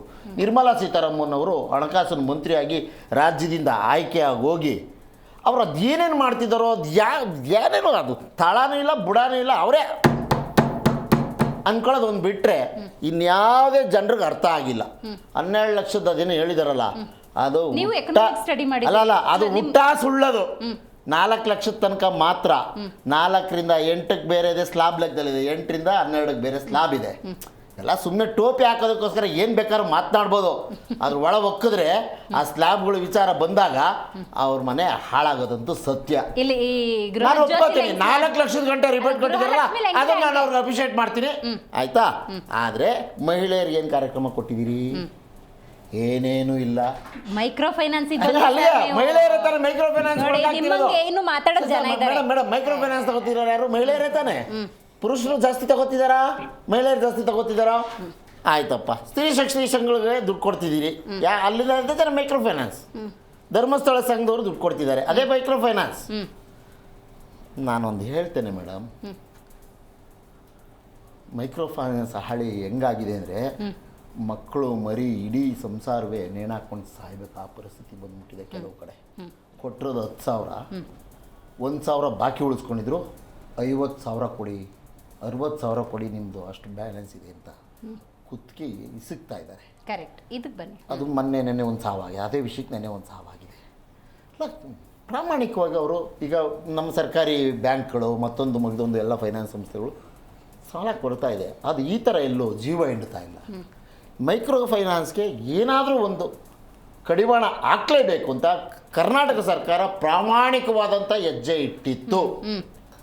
ಈ ಹಿಂದೆ ಇನ್ನೊಂದು ನಮ್ಮದು ಸಮ್ಮಿಶ್ರ ಸರ್ಕಾರದ ಕುಮಾರಸ್ವಾಮಿಯವರು ನಮ್ಮನೆ ಹೆಣ್ಮಕ್ಳುಗಳೆಲ್ಲ ಒಡವೆ ಅಡ ಇಕ್ಕಿದ್ರಲ್ಲ ಗಿರ್ವಿ ಅಂಗಡಿಗಳಲ್ಲಿ, ಆ ಚಿನ್ನದ ಸಾಲ ಮುಕ್ತ ಮಾಡಿ ಅವ್ರು ವಾಪಸ್ಸು ಚಿನ್ನ ಒಡವೆಗಳು ವಾಪಸ್ ಕೊಡಬೇಕು ಅಂತ ಸುಗ್ರೀವಾಜ್ಞೆ ಹೊರಡಿಸಿ ರಾಜ್ಯಪಾಲರ ಅಂಗಳಕ್ಕೆ ಹೋಗಿತ್ತು. ಆ ಸರ್ಕಾರ ಬಿದ್ದೋಯ್ತು. ಬಿದ್ದಿದ ತಕ್ಷಣ ಇನ್ನೊಂದು ಸರ್ಕಾರ, ಗುಜರಾತಿಗಳು ಮಾರ್ವಾಡಿಗಳು ಪರವಾಗಿ ಗಿರ್ವಿ ಅಂಗಡಿಗಳು ಪರವಾಗಿದ್ದಂಥ ಸರ್ಕಾರ ಬಂತು. ಇದನ್ನು ವಾಪಸ್ ಎತ್ತಾಕಿದ್ರು. ನೋಡಿ, ಜನರ ಪರವಾಗಿ ಮೈಕ್ರೋ ಫೈನಾನ್ಸ್ ವಿಷಯದಲ್ಲೂ ಅದೇ ಥರ. ಈಗ ನಾವೊಂದು ಜನರ ಪರವಾಗಿ ಸುಗ್ರೀವಾಜ್ಞೆ ಮಾಡಬೇಕು, ಈ ಥರ ಕಿರುಕುಳ ಕೊಡ್ತಿದ್ದಾರೆ ಅಂತ ಹೇಳಿ ಮಾಡಿ ಕಳಿಸಿದ್ರೆ ವಾಪಸ್ ಹಾಕಿದ್ದಾರೆ. ಅಂದರೆ ಇವ್ರು ಯಾರು ಪರವಾಗಿದ್ದಾರೆ? ನಮಗೆ ಇವತ್ತು ಬೆಳಗ್ಗೆ ಒಂದು ಮಾಹಿತಿ ಬಂತು, ಇದನ್ನು ನೀವು ಸಹಿ ಹಾಕಬಾರ್ದು ಅಂತೇಳಿ ಹಣಕಾಸಿನ ಸಚಿವರು ರಾಜ್ಯಸಭೆ ಸದಸ್ಯರ ಪರವಾಗಿ ಮಾತನಾಡಿ ಇದಕ್ಕೆ ಅಂಕಿತ ಆಗದೆ ಏನೋ ಒಂದು ಕಾರಣ ಕೊಟ್ಟು ವಾಪಸ್ ಕಳಿಸಿದ್ದಾರೆ. ನಾವು ಮತ್ತೆ ಅದನ್ನ ಅವ್ರೇನು ಕಾರಣ ಕೇಳಿದಾರೋ ಅದನ್ನು ಸರಿ ಮಾಡ್ಬಿಟ್ಟು ವಾಪಸ್ ಕಳಿಸ್ತೇವೆ. ಈ ಅಲಿಗೇಷನ್ಗೆ ಪ್ರಾಪರ್ ಪ್ರೂಫ್ ಇರಬೇಕು. ಮತ್ತೆ ಮೇಡಮ್, ಏನು ಮೈಕ್ರೋ ಫೈನಾನ್ಸ್ ಅನ್ನೋದು ಶುರುವಾಗಿದ್ದೆ ಕರ್ನಾಟಕದಲ್ಲಿ. ಮೊದಲು ದೇವಸ್ಥಾನ, ನಿಮ್ಮ ಊರಲ್ಲಿರೋ ಬಿದ್ದೋಗ್ತಾ ಇರೋ ದೇವಸ್ಥಾನ ಕಟ್ಕೊಡ್ತೀವಿ ಅಂತ ಬಂದದ್ದು. ಆಮೇಲೆ ಮೈಕ್ರೋ ಫೈನಾನ್ಸ್ ಅಂತ ಹೆಸರು ಹೇಳೋದಿಲ್ಲ ನಾನು. ನಮೋ ಮಂಜುನಾಥಾಯ ಅಂತ ಹೇಳಿದ್ರು. ರಾಜ್ಯಸಭಾ ಸದಸ್ಯರಾಗೋದ್ರು 3 ಸಾರಿ ಹೇಳಿದ್ದಕ್ಕೆ. ನಮೋ ಮಂಜುನಾಥಾಯ, ನಮೋ ಮಂಜುನಾಥಾಯ ಹಂಗೆ ಹೇಳಿದ್ದಕ್ಕೆ ರಾಜ್ಯಸಭಾ ಸದಸ್ಯರಾಗೋದ್ರು. ಮೈಕ್ರೋ ಫೈನಾನ್ಸ್ ಯಾರು ಕೊಡ್ತಾ ಇರೋದು ಅತಿ ಹೆಚ್ಚು ಕರ್ನಾಟಕದಲ್ಲಿ? ಹಳ್ಳಿಯಲ್ಲೂ, ಪ್ರತಿಯೊಂದು ಹಳ್ಳಿಯಲ್ಲೂ ಯಾರ್ದು ಫೈನಾನ್ಸ್ ಇರೋದು? ಬರ್ತೀನಿ ನಾನು, ಅದ್ರ ಮುಂದೆ ಇನ್ನೂ ಭಾಳ ವಿಷಯ ಇದೆ, ಮಾತಾಡೋಣ. ನೋಡಿ, ಬಹಳಷ್ಟು ಜನ ಮೈಕ್ರೋ ಫೈನಾನ್ಸ್ನಿಂದ ಸಾಲವನ್ನು ಪಡ್ಕೊಳ್ತಿರ್ತಾರೆ. ಅದಕ್ಕೊಂದು ಕಡಿವಾಣ ಹಾಕಬೇಕಾಗಿತ್ತು. ಹಾವಳಿ ಹೆಚ್ಚಾಯಿತು ಅಂತ ಹೇಳಿ ಮುಖ್ಯಮಂತ್ರಿ ಸಿದ್ದರಾಮಯ್ಯನವರು ಅಥವಾ ಕಾಂಗ್ರೆಸ್ ಬಹುದೊಡ್ಡ ನಿರ್ಣಯವನ್ನು ತಗೊಳುತ್ತೆ. ಅಂದರೆ ಬೇರೆ ಯಾವುದೇ ಮಾರ್ಗಕ್ಕಿಂತ ಸುಗ್ರೀವಾಜ್ಞೆ ಸೂಕ್ತ ಅನ್ನುವಂಥ ನಿರ್ಧಾರಕ್ಕೆ ಈಗ ರಾಜ್ಯಪಾಲರು ಎಸ್ ಅಂತ ಹೇಳಿಲ್ಲ. ಏನು ಹೇಳ್ತಿರೋದ್ರ ಬಗ್ಗೆ? ಮೇಡಮ್, ಮೈಕ್ರೋ ಫೈನಾನ್ಸ್ ಹಾವಳಿ ಕರ್ನಾಟಕದಲ್ಲಿ ಇರೋದಂತೂ ಸತ್ಯ. ಎಲ್ಲ ಮಾಧ್ಯಮದಲ್ಲಿ ಬಂದಿದೆ. ಈ ಹಾವಳಿಯಿಂದ ಎಷ್ಟೋ ಜನ ಸೂಸೈಡ್ಗಳು ಮಾಡ್ಕೊಂಡಿದ್ದಾರೆ, ಮನೆ ಬಿಟ್ಟು ಹೋಗಿದ್ದಾರೆ. ಇದೆಲ್ಲ ಆಗಿದೆ ಅಂತ ತಾನೇ ಇದಕ್ಕೆ ಒಂದು ಆರ್ಡಿನೆನ್ಸ್ ಅಂತ ತೊಗೊಂಡು ಬಂದಿದ್ದು. ತೊಗೊಂಡು ಬಂದಮೇಲೆ ಸರ್ಕಾರ ಏನೋ ಒಂದು ತೀರ್ಮಾನ ತೊಗೊಂಡು ಒಂದು ಆರ್ಡಿನೆನ್ಸ್ ಪಾಸ್ ಮಾಡಿದ್ರೆ ಗವರ್ನರ್ ಅವ್ರು ಏನು ಮಾಡಬೇಕು? ಯಾರೋ CM ತಾನೇ ಕಳಿಸಿರೋದು, ಯಾರೋ ಬೇರೆಯವರಂತೂ ಕಳಿಸಿಲ್ಲ, ಎಲ್ಲ ಕೂತ್ಕೊಂಡು ಚರ್ಚೆ ಮಾಡಿನೇ ಕಳಿಸಿರ್ತಾರೆ. ಅದಕ್ಕೆ ಏನಾದರೂ ಒಂದು ಒಳ್ಳೆ ರೀತಿಯಲ್ಲಿ ತೀರ್ಮಾನ ತಗೊಂಡು ಜನರಿಗೆ ಒಳ್ಳೇದಾಗತ್ತೆ ಅಂದರೆ ಸೈನ್ ಮಾಡಬೇಕಾಗಿತ್ತು. ಎಲ್ಲದರಲ್ಲಿ ರಾಜಕೀಯ ಮಾಡ್ಕೊಂಡಿದ್ರೆ ಎಲ್ಲೋ ಒಂದು ಕಡೆ ಗವರ್ನರ್ ಚೇರ್ಗೂ ರೆಸ್ಪೆಕ್ಟ್ ಕೊಡಲ್ಲ ಜನ ಅಂತ ಯೋಚನೆ ಮಾಡಬೇಕಾಗತ್ತೆ. ಇವಾಗ BJP ಅವರು ಇದೇ ಮೈಕ್ರೋ ಫೈನಾನ್ಸ್ ಹಾವಳಿ ಜಾಸ್ತಿ ಆಗಿದೆ ಅಂತ ರೋಡಿಗೆ ಬಂದರು, ಮನೆಗಳಿಗೆ ಹೋದ್ರು, ಹೋಗ್ಬಿಟ್ಟು ಅವ್ರ ಕಣ್ಣ ಮೇಲೆ ಇದ್ದಿದ್ದು ನೀರೆಲ್ಲ ಇವ್ರ ಬಾಯಿ ಮೇಲೆ ಹಾಕ್ಕೊಂಡ್ರು, ಏನೇನೋ ನಾಟಕಗಳು ಮಾಡಿದ್ರು. ಇವಾಗ ಗವರ್ನರ್ ಅವ್ರು ತಗೊಂಡಿರೋ ತೀರ್ಮಾನಕ್ಕೆ ಎಲ್ಲಾದರೂ ಅವ್ರು ಬಾಯಿ ಬಿಟ್ಟು ಹೇಳ್ತಾವ್ರ BJPಯವರು? ಇಲ್ಲ, ಗವರ್ನರ್ ಅವ್ರು ಮಾಡಿರೋ ತಪ್ಪು, ಅದಕ್ಕೆ ಯೋಚನೆ ಮಾಡಬೇಕಾಗಿತ್ತು, ಏನೋ ಒಂದು ಮಾಡ್ಬೇಕಂತ ಎಲ್ಲೂ ಹೇಳ್ತಾ ಇಲ್ಲ. ಇವಾಗ ಏನಿದ್ರು ಗವರ್ನರ್ ಸಪೋರ್ಟ್ ಮಾಡ್ತಾರೆ. ಗವರ್ನರ್ ಯಾರ ಪರವಾಗಿ ಕೆಲಸ ಮಾಡ್ತಾ ಇದಾರೆ ಅಂತ ಜನ ಯೋಚನೆ ಮಾಡಬೇಕು. ಇವಾಗ ಒಂದೊಂದು ಕಾರಣನ ನಾವು ಕುಲಂಕುಷವಾಗಿ ನೋಡೋಣ ಮೇಡಮ್ ಅದನ್ನು ನೋಡೋಣ. ನಾನು ಏನು ಹೇಳ್ತೀನಿ ಅಂದರೆ, ಇವಾಗ ಅವರು ಕೊಟ್ಟಿರೋ ಕಾರಣ ಏನಂದ್ರೆ, ಇವಾಗ 3 ಲಕ್ಷ ಸಾಲ ಕೊಟ್ಟರೆ 5 ವರ್ಷ ನೀವು ಇದು ಕೊಡ್ತೀರಾ ಜೈಲ್ ಶಿಕ್ಷೆ ಅಂತ ಕೇಳಿದಾರೆ. 10 ವರ್ಷ ಜೈಲ್ ಶಿಕ್ಷೆ, 5 ಲಕ್ಷ ರೂಪಾಯಿ ದಂಡ ಅಂತ ಹಾಕಿದಾರಲ್ಲ ಮೇಡಮ್. ಕಾನೂನು ಸ್ವಲ್ಪ ಜಾಸ್ತಿ ಇದ್ರೇನೆ ಜನ ಭಯ ಬೀಳೋದು. ಇವಾಗ ಮೈಕ್ರೋ ಫೈನಾನ್ಸ್ ಅವ್ರಿಗೂ ಭಯ ಆಗಿರುತ್ತೆ ಅಂದ್ರೆ, ಈಗ ಇರ್ಷಾದ್ ಅವರೇ, ಎ ಅನ್ನೋ ಪರ್ಸನ್ ಮೈಕ್ರೋ ಫೈನಾನ್ಸಲ್ಲಿ ಕೆಲಸ ಮಾಡ್ತಿದ್ದಾನೆ. ಮೈಕ್ರೋ ಫೈನಾನ್ಸ್ ಯಾವುದೋ ಒಂದು ಮೈಕ್ರೋ ಫೈನಾನ್ಸ್ ಕೆಲಸ ಮಾಡ್ತಿದ್ದಾನೆ. ಬಿ ಅನ್ನೋ ವ್ಯಕ್ತಿ ಬಡವ, ಮಕ್ಕಳ ಎಜುಕೇಷನ್ಗೆ ಅಂತ ದುಡ್ಡು ತೊಗೊಂಡಿದ್ದ, ಒಂದು 50,000 ತೊಗೊಂಡಿದ್ದ, ಕಟ್ಟಿರೋದು 1,20,000 ಅಂದ್ಕೊಳ್ಳೋಣ. ಇವನು ಎ ಅನ್ನೋ ಪರ್ಸನು ಮೈಕ್ರೋ ಫೈನಾನ್ಸಲ್ಲಿ ಕೆಲಸ ಮಾಡ್ತಿರೋರು ಯಾಕಿನ್ನೂ ಕಟ್ಟಿಲ್ಲ ಅಂತ ಬೆಳಗ್ಗೆ ಬಂದ, ಮಧ್ಯಾಹ್ನ ಬಂದ, ರಾತ್ರಿ ಬಂದ, ನೆಕ್ಸ್ಟ್ ಡೇ ಬಂದ, ಮುಂದೊಂದು ದಿವಸ ಬಂದ. ಕಿರುಕುಳ ಹೆಚ್ಚಾಯಿತು. ಕಂಪ್ಲೇಂಟ್ ಕೊಡಬೇಕು ಅಂತ ಅನ್ನಿಸ್ತು ಸಾಲ ತಗೊಂಡವ್ರಿಗೆ. ಮೈಕ್ರೋ ಫೈನಾನ್ಸ್ ಕಂಪ್ನಿ ಮೇಲೆ ಕೊಡ್ತಾರಾ, ವ್ಯಕ್ತಿ ಮೇಲೆ ಕೊಡ್ತಾರಾ? ಮೇಡಮ್, ಕಂಪನಿ ಮೇಲೆನೆ ಕೊಡಬೇಕು. ವ್ಯಕ್ತಿ ನೋಡಿ ಅವ್ನು ಕೆಲಸ ಮಾಡೋನು, ಅವ್ನು ಇಟ್ಕೊಂಡು ನೀವೇನು ಮಾಡ್ತೀರಾ? ಕೆಲಸ ಮಾಡೋರ ಮೇಲೆ ಒತ್ತಡ ಹಾಕಿದ್ರೇ ಅವ್ರು ಬಂದು ಇದು ಮಾಡೋದು. ಯಾರು ಕೆಲಸ ಮಾಡೋರು ಸುಮ್ಮನೆ ನಿಮ್ಮ ಮನೆ ಹತ್ರ ಬರಲ್ಲ, ಅವ್ರಿಗೂ ಒತ್ತಡಗಳಿದ್ರೇ ಬರೋದು. ಆ ಕಂಪನಿ ಮೇಲೆ ಕ್ರಮಗಳಾಗಬೇಕು, ಯಾವತ್ತು ವ್ಯಕ್ತಿ ಮೇಲೆ ಆಗ್ಬಾರ್ದು. ಯಾವ ಕಂಪನಿ ಮಾಡಿರ್ತಾರಲ್ಲ ಅವ್ರ ಮೇಲೆ ಆಗಲಿ, ಅದಕ್ಕೆ ಇನ್ನೂ ಜಾಸ್ತಿ ಒಳ್ಳೆ ಕಾನೂನುಗಳು ತಗೊಂಡು ಬರಲಿ, ಅದಕ್ಕೆಲ್ಲ ಸಪೋರ್ಟ್ ಮಾಡೋಣ. ಆದರೆ ಎಲ್ಲೋ ಒಂದು ಕಡೆ ಗವರ್ನರ್ ಅವ್ರು ನಡ್ಕೊಳ್ಳೋ ರೀತಿ ನೀತಿ ನೋಡ್ತಾ ಇದ್ರೆ ನಮಗೆ ದುಃಖ ಆಗುತ್ತೆ ಮೇಡಮ್. ಏನಕ್ಕಂದ್ರೆ ಇವಾಗ ಈ ಪರಿಸ್ಥಿತಿ, ಈ ರಾಜಕೀಯ ಬಿಟ್ಬಿಡಿ, BJP ಕಾಂಗ್ರೆಸ್ ಅದೆಲ್ಲ ಬೇಕಾಗಿಲ್ಲ. ಸದ್ಯಕ್ಕೆ ನಮ್ಗೆ ಬೇಕಾಗಿರೋದು ನಮ್ಮ ಜನರ ಸೇಫ್ಟಿ ಬೇಕು. ನಮ್ಮ ಜನ ಸಾಯ್ತಾ ಇದ್ದಾರೆ, ಮನೆಗೆ ಬರ್ತಾ ಇಲ್ಲ ಮೇಡಮ್. ನಾನು ಲಾಸ್ಟ್ ಟೈಮೇ ಹೇಳಿದೆ, ಈ ಮೈಕ್ರೋ ಫೈನಾನ್ಸ್ ಅಲ್ಲಿ ಹೋಗೋದು ಯಾರು ಮೌಜು ಮಸ್ತಿ ಮಾಡಕ್ಕೆ, ದುಡ್ಡ ಬಟ್ಟೆ ತಗೊಳಕ್ಕೆ, ಮನೆ ಮಾಡಕ್ಕೆ ಯಾರು ಮೈಕ್ರೋ ಫೈನಾನ್ಸಿಗೆ ಹೋಗಲ್ಲ. ಕಷ್ಟ ಇದೆ ಅಂತಾನೆ ಜನರು ಹೋಗೋದು. ಆದ್ರೆ ಕಷ್ಟದಲ್ಲಿ ಇರೋ ಜನರಿಗೆ ಇನ್ನೂ ಕಷ್ಟಗಳು ಕೊಟ್ರೆ ಈ ಮೈಕ್ರೋ ಫೈನಾನ್ಸ್ ಕಂಪನಿಗಳು, ಎಲ್ಲ ಒಂದ್ ಕಡೆ ಪಾಪ ಸರ್ಕಾರ ಒಳ್ಳೆ ಡಿಸಿಷನ್ ತಗೊಂಡಿತ್ತು. ಆ ಸರ್ಕಾರ ತಗೊಂಡಿರೋ ಡಿಸಿಷನ್ಗೆ ಗವರ್ನರ್ ಅವರು ಸಹಿ ಆಗ್ಬೇಕಾಗಿತ್ತು. ಎಲ್ಲಾದ್ರಲ್ಲಿ ರಾಜಕಾರಣ ಮಾಡಿದ್ರೆ ಚೆನ್ನಾಗಿಲ್ಲ ಮೇಡಮ್. ರೈಟ್. ಬಹಳ ಮುಖ್ಯವಾಗಿ BJP ವಕ್ತಾರರು ಈ ವಿಷಯಕ್ಕೆ ಸಂಬಂಧಪಟ್ಟಂತೆ ಏನು ಹೇಳ್ತಾರೆ ಅನ್ನೋಂಥ ಕುತೂಹಲ. ಮೋಹನ್ ಅವರೇ, ನೀವು ತಿಳಿಸ್ಬೇಕು. ರಾಜ್ಯ ಸರ್ಕಾರ ಅಂದಾಗ, ಕಾಂಗ್ರೆಸ್ ಅಂದಾಗ ನೀವು ಗಮನಿಸ್ತಿದ್ದೀರಿ ಬಹಳ ಹಲವಾರು ದಿವಸಗಳಿಂದ, ಮತ್ತು ಕಾಂಗ್ರೆಸ್ ಅಂದಾಗ ಬಡವರ ಪಕ್ಷ, ಜನಸಾಮಾನ್ಯರ ಹಿತ ಕಾಯುವಂಥ ಪಕ್ಷ, ವಿಶೇಷವಾಗಿ ಕರ್ನಾಟಕದಲ್ಲಿ ಗ್ಯಾರಂಟಿ ಯೋಜನೆಗಳನ್ನು ಕೊಟ್ಟು ಜನರ ಅಭಿವೃದ್ಧಿಗೆ ಪಣ ತೊಟ್ಟಿರುವಂಥ ಪಕ್ಷ ಅನ್ನುವಂಥ ವಿಚಾರಗಳ ನಡುವೆ ಜನ ಕಷ್ಟ ಆಗಿದೆ. ಸುಗ್ರೀವಾಜ್ಞೆ ಮೂಲಕ ಮೋಹನ್ ಅವರೇ ಜನರ ರಕ್ಷಣೆಗೆ ನಿಂತ್ಕೊಳ್ಳುವಂಥ ಪ್ರಯತ್ನದಲ್ಲಿತ್ತು. ಆದರೆ ರಾಜ್ಯಪಾಲರು ಅದನ್ನು ಎಸ್ ಅಂತ ಹೇಳಿಲ್ಲ. ಇದನ್ನು ನಾವು ಏನಂತ ಅರ್ಥ ಮಾಡ್ಕೋಬೇಕು? ಯಾವ ಧೋರಣೆ ಇದು ಮೋಹನ್ ಅವರೇ? ನೋಡಿ ಮೇಡಮ್, ನಾನು ಈಗ ಕಾಂಗ್ರೆಸ್ ವಕ್ತಾರರು, AAP ವಕ್ತಾರ ಆಡಿದ ಮಾತುಗಳನ್ನೆಲ್ಲಾನು ಕೇಳಿದೆ, ನಿಮ್ಮ ಪ್ರಶ್ನೆಗಳನ್ನು ಕೇಳಿದೆ. ನನಗೂ ಗಾದೆ ಹೇಳಕ್ ಬರುತ್ತೆ. ತೆಲುಗುನಲ್ಲಿ ಒಂದ್ ಗಾದೆ ಇದೆ, ಪಾಡಿದ್ದೆ ಪಾಡ್ರ ಪೀಡ್ನ ಕೊಡಕ ಅಂತ. ಹೇಳಿದ ಸುಳ್ಳುಗಳನ್ನ ಹೇಳ್ಕೊಂಡು 10 ವರ್ಷದಿಂದ ಕಾಂಗ್ರೆಸ್ ಅವರು ದೇಶದಾದ್ಯಂತ ತಿರುಗುತ್ತಾ ಇದ್ರು. ಅದಕ್ಕೆ ರಾಹುಲ್ ಗಾಂಧಿ ನೇತೃತ್ವದಲ್ಲಿ 84 ಚುನಾವಣೆ ಸೋತ್ರು, ನಾಳೆ ಬೆಳಗ್ಗೆ ಇನ್ನೊಂದು ಸೋಲ್ತಾರೆ, 85 ನಾಡಾಗುತ್ತೆ. ಈ ಸುಳ್ಳು, ಡ್ರಾಮಾ, ನಾಟಕಗಳನ್ನೆಲ್ಲ ಬಿಟ್ಟು ನೇರವಾಗಿ ವಿಷಯಕ್ಕೆ ಬರಬೇಕು. ಮೈಕ್ರೋ ಫೈನಾನ್ಸ್ ಕರ್ನಾಟಕಕ್ಕೆ ಬರೋಣ. ಇವ್ರು ಶುದ್ಧ ಪುಂಗಿ ಬಿಟ್ರಲ್ಲ, ಕೇಂದ್ರ ಸರ್ಕಾರ ಏನು ಮಾಡಿಲ್ಲ ಹಂಗೆ ಅಂತ. ಇವ್ರ ಅಧಿಕಾರಕ್ಕೆ ಬಂದ್ 20 ತಿಂಗಳಾಯ್ತಲ್ಲ, ಹಾಗಾದ್ರೆ ಇವ್ರು ಮಾಡಿದ್ದೇನೆ ರಾಜ್ಯದಲ್ಲಿ? ಸೋ ಕಾಲ್ಡ್ ಅರ್ಧ ಪೇಜ್, 1 ಪೇಜ್ ಅಡ್ವರ್ಟೈಸ್ಮೆಂಟ್ ಕೊಡ್ತಾರೆ ಗೊತ್ತಾ? ಗೃಹಲಕ್ಷ್ಮಿಯರಿಗೆ ಇಷ್ಟು ಹಣ ಕೊಟ್ವಿ, ಆಮೇಲೆ ಶಕ್ತಿ ಯೋಜನೆ ಜಾರಿಗೆ ತಂದ್ವಿ, ಉಚಿತ ಕರೆಂಟ್ ಕೊಟ್ವಿ, ಉಚಿತ ನೀರು ಕೊಟ್ವಿ, ಯುವ ನಿಧಿ ಯೋಜನೆ ಜಾರಿಗೆ ತಂದ್ರಿ ಅಂತ. ಇವ್ರು ಕೊಟ್ಟಿರೋ ಹಣ ನಿಜವಾಗ್ಲೂ ಜನಗಳಿಗೆ ತಲುಪಿದ್ರೆ ಯಾಕೆ ಇವತ್ತ ಮಹಿಳೆಯರು ಮೈಕ್ರೋ ಫೈನಾನ್ಸ್ ಹಿಂದೆ ಹೋಗ್ತಾ ಇದ್ರು? ಯಾಕೆ ಅವ್ರಿಗೆ ಸಾಲ ತೀರ್ಸಕ್ ಆಗ್ತಾ ಇಲ್ಲ? ಇವ್ರ ಯೋಗ್ಯತೆಗೆ ಗೌರಿ ಹಬ್ಬಕ್ಕೂ ಕೊಡ್ಲಿಲ್ಲ, ನವರಾತ್ರಿ ಹಬ್ಬಕ್ಕೂ ಕೊಡ್ಲಿಲ್ಲ, ದೀಪಾವಳಿ ಹಬ್ಬಕ್ಕೂ ಕೊಡ್ಲಿಲ್ಲ. ಚುನಾವಣೆ ಹತ್ರ ಬಂದಾಗ ಬೈ ಎಲೆಕ್ಷನ್ ಅಲ್ಲಿ ಯಾವ್ದೋ ಒಂದು 3 ಕ್ಷೇತ್ರಗಳಿಗೆ ಒಂದಷ್ಟು ಅಕೌಂಟ್ ದುಡ್ಡು ಹಾಕಿದ್ರು. ಇದು ಇವ್ರ ರೀತಿ ನಡ್ಕೊಳ್ಳುವಂತದ್ದು. ಇದ್ರ ಜೊತೆಗೆ ರಾಜ್ಯದಲ್ಲಿ ವಿವಿಧ ಅಭಿವೃದ್ಧಿ ನಿಗಮಗಳಿದಾವೆ. ಫಾರ್ ಎಕ್ಸಾಂಪಲ್ ವಾಲ್ಮೀಕಿ ಅಭಿವೃದ್ಧಿ ನಿಗಮ. ಆ ಅಭಿವೃದ್ಧಿ ನಿಗಮದಲ್ಲಿ ಆ ವಾಲ್ಮೀಕಿ ಜನಾಂಗದ ಜನಕ್ಕೆ ಮೀಸಲಾಗಿರುವಂತ 106 ಕೋಟಿ ರೂಪಾಯಿ ಹಣ ಇತ್ತು. ಆ ಹಣ ಅವತ್ತು ನುಂಗಿ ನೀರು ಕುಡಿದವ್ರು ಯಾರು? ಇದೇ ಕಾಂಗ್ರೆಸ್ ಮಂತ್ರಿ ನಾಗೇಂದ್ರ. ಸರ್, ಮೈಕ್ರೋ ಫೈನಾನ್ಸ್ ಬಗ್ಗೆ ಮಾತನಾಡಿ ಸರ್. ನೀವು ಈ ವಾಲ್ಮೀಕಿ ರಿಲೇಟೆಡ್ ಮಾತಾಡಿದ್ದೀನಿ, ಮಾತಾಡಿ. ಕುಮಾರ್ ಅವರೇ, ನೀವು 56 ಇಂಚಿನ ನರೇಂದ್ರ ಮೋದಿ ಅವ್ರಿಗೆ ಉಲ್ಲೇಖ ಮಾಡ್ತೀರಿ, ಯಾಕೆ ಅವ್ರ ವಿಷಯ ಬರಬಾರ್ದಾ?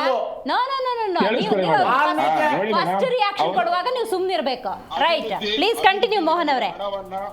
ಅಭಿವೃದ್ಧಿ ನಿಗಮದ ಹಣವನ್ನ ಅವತ್ತು ನಿಜವಾದ ಬಡವರಿಗೆ ಮಹಿಳೆಯರಿಗೆ ಕೊಟ್ಟಿದ್ರೆ ಯಾಕೆ ಅವರು ಮೈಕ್ರೋಫೈನಾನ್ಸ್ ರೈಟ್, ನಿಮ್ ವಿಷಯಕ್ಕೆ ಬರೋಣ. ಮೋಹನ್ ಅವರೇ ನೀವು ಹೇಳ್ತಿರೋದು ಹೆಂಗಿದೆ ಅಂದ್ರೆ ಕಳೆದ 20 ತಿಂಗಳಷ್ಟೇ ತಗೊಂಡಿರೋ ಸಾಲ ಇದು ಅನ್ನೋ ತರ ಹೇಳ್ತಿದ್ದೀರಲ್ಲ. ಇಲ್ಲ ನಾನು ಅದ್ರ ಬಗ್ಗೆ ಹೇಳ್ತಾ ಇಲ್ಲ. ತಗೊಂಡಿರ್ತಾರೆ, ಬಡ್ಡಿ ಕಟ್ಟಿ ಸುಸ್ತಾಗಿರ್ತಾರೆ. ಖಂಡಿತ ತಗೊಂಡಿರ್ತಾರೆ. ನಾನು ಅವರು ಆರೋಪ ಮಾಡಿದ್ದಕ್ಕೆ ಹೇಳಿದ್ದು ಯಾಕೆ ಈ ಹಾವಳಿಗಳು ಹೆಚ್ಚಾಯ್ತು ಅಂತ ಹೇಳಿದ್ರೆ ಅವ್ರು ಪ್ರಕಾರ ಇದೆಲ್ಲ ಸೆಂಟ್ರಲ್ ಗವರ್ಮೆಂಟ್ ಮಾಡಿರೋದು. ಕಾರಣ ಏನು ಅಂತ ನೋಡೋದಾದ್ರೆ ಕಳೆದ 10 ವರ್ಷಗಳ ಅವಧಿಯಲ್ಲಿ ಒಂದು ಸರಿಯಾದ ಉದ್ಯೋಗ ಸೃಷ್ಟಿ ಮಾಡಲಿಲ್ಲ, ಆರ್ಥಿಕತೆಯನ್ನು ಬಲಪಡಿಸಲಿಲ್ಲ, ದೇಶದ ಜನರನ್ನು ಅಧೋಗತಿಗೆ ತಗೊಂಡು ಹೋಗ್ತಿದ್ದಾರೆ, ಬಡತನ ತಾಂಡವಾಡ್ತಾ ಇದೆ, ಪೌಷ್ಟಿಕಾಂಶಯುಕ್ತ ಆಹಾರವನ್ನು ತಿನ್ನೋ ಪರಿಸ್ಥಿತಿ ಭಾರತದಲ್ಲಿಲ್ಲ. ಇನ್ನೇನು ಮಾಡ್ತಾರೆ ಜನ? ಮೈಕ್ರೋ ಫೈನಾನ್ಸ್ ಮೊರೆನೂ ಹೋಗ್ತಾರೆ, ಅಲ್ಲಿ ಸಾಲನೂ ತಗೋತಾರೆ, ನೇಣು ಹಾಕುತ್ತಾರೆ ಅಂತಾರೆ ಕಾಂಗ್ರೆಸ್ನವರು. ನಾನು ಅದನ್ನೇ ಹೇಳಿದ್ದು, ಇದೇ ಸುಳ್ಳ ಹೇಳ್ಕೊಂಡು ತಿರುಗಿನೇ 84 ಚುನಾವಣೆ ಸೋತಿದ್ದು. ಇವತ್ತು ಭಾರತ ಜಗತ್ನಲ್ಲಿ 5ನೇ ಆರ್ಥಿಕತೆನಲ್ಲಿದೆ. ಕಳೆದ 10 ವರ್ಷದಲ್ಲಿ 15 ಕೋಟಿ ಉದ್ಯೋಗ ಸೃಷ್ಟಿಯಾಗಿದೆ. ಅರ್ಥ ಆಯ್ತಲ್ಲ? ಇವತ್ತು ರಾಜ್ಯದಲ್ಲಿ ಟೊಯೋಟಾ ಫ್ಯಾಕ್ಟರಿ ಕಾಂಗ್ರೆಸ್ ಎದುರ್ಕೊಂಡು ಬಿಟ್ಟು ಮಹಾರಾಷ್ಟ್ರಕ್ಕೆ ಹೋಗಿದೆ. 25,000 ಉದ್ಯೋಗ ಕಡಿತ ಆಗಿದೆ. ಅದ್ರ ಬಗ್ಗೆ ಉತ್ತರ ಕೊಡೋಕೆ ತಾಕತ್ತಿದೆ ಅವ್ರಿಗೆ. ಇಂಡಸ್ಟ್ರಿಯಲ್ ಏರಿಯಾ ಮುಗಿಸಿದ್ರಲ್ಲ ಕೋವಿಡ್ ಅಲ್ಲಿ, ಅದಾ ಪೀಣ್ಯ ಏಷ್ಯಾ ಖಂಡದ ಅತಿ ದೊಡ್ಡ ಕೈಗಾರಿಕಾ ಹಬ್ಬದ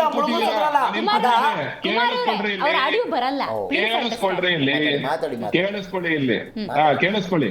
ಇದ್ರ ಜೊತೆಗೆ ಮೇಡಮ್ ಮೈಕ್ರೋ ಫೈನಾನ್ಸ್ ವಿಷಯಕ್ಕೆ ಬರೋದಾದ್ರೆ ನಾನು ಆಗ್ಲೇ ಹೇಳ್ದಂಗೆ ಇವ್ರು 20 ತಿಂಗಳಲ್ಲಿ ಏನೂ ಮಾಡ್ಲಿಲ್ಲ. ಮತ್ತೆ 7,80,000 ಪ್ರಕರಣಗಳು ದಾಖಲಾಗಿದ್ರು ಕಳೆದ 2 ವರ್ಷಗಳಲ್ಲಿ. ಇವ್ರು ಏನ್ ಕ್ರಮ ಕೈಗೊಂಡಿದ್ದಾರೆ? ಎಕ್ಸಿಸ್ಟಿಂಗ್ ಮನಿ ಲ್ಯಾಂಡರ್ಸ್ ಆಗ್ತಿದೆ, ಯಾರನ್ನ ಅರೆಸ್ಟ್ ಮಾಡಿದಾರ? ನೆಗೋಷಿಯಬಲ್ ಇನ್ಸ್ಟ್ರೂಮೆಂಟ್ ಹಾಕಿದ್ರೆ ಯಾರನ್ನ ಅರೆಸ್ಟ್ ಮಾಡಿ ಒಳಗಾಕಿದಾರ? ಏನು ಮಾಡಿಲ್ಲ ಇವರು. ಹೌದು, ಇದಾದ ನಂತರ ರಾಜ್ಯ ಸರ್ಕಾರ ಒಂದು ಸುಗ್ರೀವಾಜ್ಞೆ ಜಾರಿಗೆ ತರೋದಕ್ಕೆ ಪ್ರಯತ್ನ ಪಡ್ತು. ನಾವು ಅದನ್ನ ಸ್ವಾಗತ ಮಾಡಿದ್ವಿ. ನಾವು ಹೋರಾಟ ಮಾಡಿದ್ಮೇಲೆ ಅವ್ರು ಜಾರಿಗೆ ತಂದಿದ್ವಿ, ಇಲ್ಲಾಂದ್ರೆ ಜಾರಿಗೆ ತರ್ತಾ ಇರ್ಲಿಲ್ಲ. ಹಾಗಾದ್ರೆ ಇದಕ್ಕೆ ಏನ್ ರಾಜಣ್ಣ ಅವತ್ತು ಸುಗ್ರೀವಾಜ್ಞೆ ಜಾರಿಗೆ ತರುವಂತ ಮೀಟಿಂಗ್ ಯಾಕೆ ಅಟೆಂಡ್ ಮಾಡಿಲ್ಲ? ಯಾಕಂತ ಹೇಳಿದ್ರೆ ಅವ್ರಿಗೂ ಇದೆ ಕೈ ಅದ್ರಲ್ಲಿ, ಅದಕ್ಕೋಸ್ಕರ ಅಟೆಂಡ್ ಮಾಡ್ಲಿಲ್ಲ ಲಿಟ್ರಲಿ ಅವರು. ಇದನ್ನ ಕಾಂಗ್ರೆಸ್ ಅವರು ಉತ್ತರ ಕೊಡ್ಬೇಕು, ಆಯ್ತಲ್ಲ? ಸುಗ್ರೀವಾಜ್ಞೆ ಜಾರಿಗೆ ಬಂದ ತಕ್ಷಣ ನೋಡಿ, ಇಲ್ಲಿ ರಾಜಕೀಯ ಬಿಟ್ಟು ಮಾತಾಡೋದಾದ್ರೆ ಭಾರತೀಯ ಜನತಾ ಪಕ್ಷ ಹೋರಾಟ ಮಾಡಿದ್ದು ಬಡವರ ಪರವಾಗಿ, ಹೆಣ್ಣು ಮಕ್ಕಳ ಪರವಾಗಿ, ಕುಟುಂಬದವರ ಪರವಾಗಿ, ಯಾರ್ಯಾರು ನೊಂದಿದಾರೆ ಅವ್ರ ಪರವಾಗಿ. ಅರ್ಥ ಆಯ್ತಲ್ಲ? ಸೊ ಆ ನಿಟ್ಟಿನಲ್ಲಿ ಇವತ್ತು ಸುಗ್ರೀವಾಜ್ಞೆ ಜಾರಿಗೆ ತಂದಕ್ಕೆ ಹೋದಾಗ ರಾಜ್ಯಪಾಲರು ಒಂದಷ್ಟು ಪ್ರಶ್ನೆಗಳನ್ನ ಕೇಳಿದ್ದಾರೆ.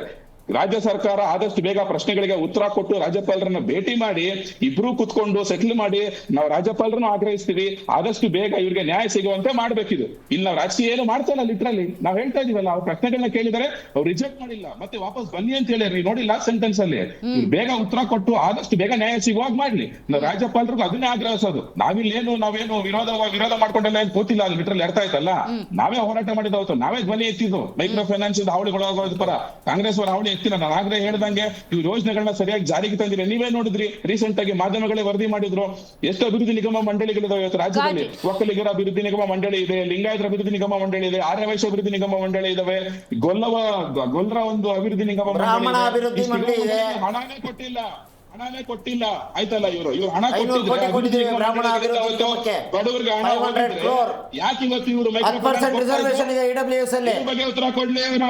ಇವ್ರಿಗೇನೋ ಪಾಪ ಅವ್ರಿಗೆ ಗೊತ್ತಾಗ್ತಿದೆ ಮಂಜುನಾಥನ್ ಮೇಲೆ ಬಹಳ ಕೋಪ ಇದೆ, ಧರ್ಮಸ್ಥಳದ ಮಂಜುನಾಥನ್ ಮೇಲೆ.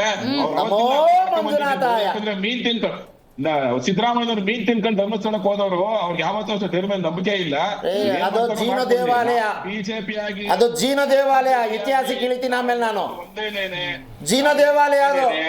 ರಾಜ್ಯಪಾಲರು ಕೇಳಿರುವಂತ ರಾಜ್ಯ ಸರ್ಕಾರ ಇಲಾಖೆಗೆ ಗೊತ್ತಾಗ್ತಿತ್ತು ನಿಮ್ಗೆ ಅಂತ ಹೇಳಿ ಮಾತಾಡ್ತೀನಿ. ಹಂಗೆ ಸಂಪರ್ಕದಲ್ಲಿ ವ್ಯಾಲಿಡ್ ಪಾಯಿಂಟ್ ನೀವು ರೇಸ್ ಮಾಡಿದ್ದೀರಿ. ರೈಟ್, ಮಾತಾಡ್ತೀನಿ, ಕಂಟಿನ್ಯೂ ಮಾಡ್ತೀನಿ. ಈಗ ನಮ್ಮ ಕಾರ್ಯಕ್ರಮದಲ್ಲಿ JDS ವಕ್ತಾರರಾಗಿರುವಂತಹ ಸೈಯದ್ ಹಸೀನ್ ಅವರು ಭಾಗಿಯಾಗಿದ್ದಾರೆ. ನನ್ನ ನಮಸ್ಕಾರ ಸರ್. ಈಗ ಸುಗ್ರೀವಾಜ್ಞೆ ಮೂಲಕ ರಾಜ್ಯದ ಜನರ ರಕ್ಷಣೆಗೆ ನಿಂತುಕೊಂಡಿತ್ತು ರಾಜ್ಯ ಸರ್ಕಾರ, ಕಾಂಗ್ರೆಸ್. ಆದರೆ ರಾಜ್ಯಪಾಲರು ಅದನ್ನು ಎಸ್ ಅಂತ ಹೇಳದೆ ಅಂಗೀಕರಿಸದೆ ಅನ್ಯಾಯ ಮಾಡ್ತಿದ್ದಾರೆ. ರಾಜ್ಯಪಾಲರ ಧೋರಣೆ ಹಿಂಗಾದ್ರೆ ಹೆಂಗೆ ಅನ್ನೋದೇ ಕಾಂಗ್ರೆಸ್ನ ಪ್ರಶ್ನೆ. ಮೇಡಮ್ ಅವರೇ, ಯಾಕೋ ನನಗಂತೂ ಅರ್ಥ ಆಗ್ತಾ ಇಲ್ಲ. ಈ ಕಾಂಗ್ರೆಸ್ ಅವ್ರು ಹೆಂಗ ಹೋಗಿದ್ದಾರೆ ಅಂದರೆ ಮನ್ಸಲ್ಲಿ ಬಂದಂಗೆ ಮೈ ಮೇಲೆ ಬಂದಂಗೆಲ್ಲ ಯೋಚನೆ ಮಾಡ್ತಾರೆ, ಟೆಕ್ನಿಕಲಿ ಯೋಚನೆ ಮಾಡಲ್ಲ. ಓಕೆ, ಆತ್ರದಲ್ಲಿ ಅನಾಹುತಾನೇ ಮಾಡ್ಕೊಳ್ಳೋದು ಜಾಸ್ತಿ. ಇವಾಗ ಎಲೆಕ್ಷನ್ ಟೈಮಲ್ಲಿ ಈ 5 ಗ್ಯಾರಂಟಿ ಆತ್ರದಲ್ಲಿ ಅನಾಹುತ ಮಾಡ್ಕೊಂಡು ಇವತ್ತು ಈ ರಾಜ್ಯ ಈ ಮಟ್ಟಕ್ಕೆ ಬಂದು ನಿಂತೈತೆ. ನೋಡಿ, ಯಾವಾಗಲೂ ನೀವು ಒಂದು ಕಾನೂನು ಪಾಸ್ ಮಾಡೋವಾಗ ಒಂದು ಕಾಯಿನ್ 2 ಫೇಸ್ಗಳು ಹೆಂಗಿರ್ತಾವೋ ಅದು ಎರಡೂ ನೋಡ್ಕೊಂಡು ಮಾಡಬೇಕು. ನೋಡಿ, ಸಾಲ ಕೊಟ್ಟೋರ್ಗೂ ಅನ್ಯಾಯ ಆಗಬಾರ್ದು, ಸಾಲ ತಗೊಂಡಿರೋರ್ಗೂ ಅನ್ಯಾಯ ಆಗಬಾರ್ದು. Both side it should be A balanced. Correct. It should be A balanced. ಇವಾಗ ನಾನು ಸಾಲ ತೊಗೊಂಡಿದ್ದೀನಿ, ನಾನು ಸಾಲ ತೊಗೊಂಡ್ಬಿಟ್ಟು ನನಗೆ ತೀರ್ಸೋಕ್ಕಾಗಿಲ್ಲ ಅಂತ ನಾನು ಏನೇನೋ ಮಾಡ್ಕೊಂಡ್ಬಿಟ್ರೆ ಅದಕ್ಕೆ ಫೈನಾನ್ಸ್ ಕಂಪನಿ ಜಿಮ್ಮೆದಾರಲ್ಲ. ಆಯಿತಾ? ಒಂದೇನು ಗೊತ್ತಾ, ಸರ್ಕಾರ ಒಂದು ರೂಲ್ಸ್ ಮಾಡುವಾಗ ಇವ್ರ ಕಡೆನೂ ನೋಡ್ಕೋಬೇಕು, ಅವ್ರ ಕಡೆನೂ ನೋಡ್ಕೋಬೇಕು. ಇವಾಗ ರಾಜ್ಪಾಲರು ದೌರ್ಜನ್ಯ ಅಥವಾ ಬೇರೆ ಅಂತ ಇವ್ರು ಹೇಳ್ಕೋಬೋದು, ಇವರು ಆವತ್ತಿಂದ ಅದೇ ಹೇಳ್ಕೊಂಡು ಬರ್ತಾ ಇರೋದು, ದಟ್ ಈಸ್ ಸೆಕೆಂಡ್ರಿ ಇರಲಿ. ಬಟ್ ಇಲ್ಲಿ ಅವರು ನಾವು ಹೇಳಿಲ್ಲ, ಈಗ ಈ ವಿಷಯದಲ್ಲಿ ನಾನು ಹೇಳಿಲ್ಲ. ಬಟ್ ಇಲ್ಲಿ ಕುಮಾರಸ್ವಾಮಿ ಅವರು ಹಿಂಗೆ ಒಂದು ನಿಮಿಷ ನಿಮ್ಮ ಮಾತಿಗೆ, ಕುಮಾರಸ್ವಾಮಿ ಅವರು ಕೂಡ ಅವರು ಮುಖ್ಯಮಂತ್ರಿ ಇದ್ದಾಗ ಬಡವರೆಲ್ಲ ಗಿರ್ವಿ ಇಟ್ಟಿರುವಂಥ ಚಿನ್ನದ ಸಾಲವನ್ನ ಮನ್ನಾ ಮಾಡಬೇಕು, ಅವ್ರಿಗೆಲ್ಲ ವಾಪಸ್ ಕೊಡಬೇಕು. ಮಾರ್ವಾಡಿಗಳು ಮತ್ತು ಇನ್ನೊಂದು ಯಾರ್ಯಾರ ಹತ್ರ ಇಟ್ಟಿದ್ದಾರೋ, ಅಂದರೆ ಗಿರ್ವಿ ಅಂಗಡಿ ಇದ್ರೆ ತಕ್ಷಣ ಬರೋದು ಅದೇ, ತಪ್ಪು ತಿಳ್ಕೊಬಾರ್ದು. ಆ ಸಮಾಜದವ್ರಿಗೆ ಯಾರಿಗಾರು ನೋವಾಗಂಗಿದ್ರೆ ಆ ಪದ ಬಳಸಿದ್ರೆ, ಆದರೆ ಆ ಗಿರ್ವಿ ಅಂಗಡಿಲಿ ಇಟ್ಟಿರೋದಿದೆಯಲ್ಲ ಆ ಹಣ ಇದೆಲ್ಲ ವಾಪಸ್ ಕೊಡಿ ಅಂತ ಕಳಿಸಿದ್ರು.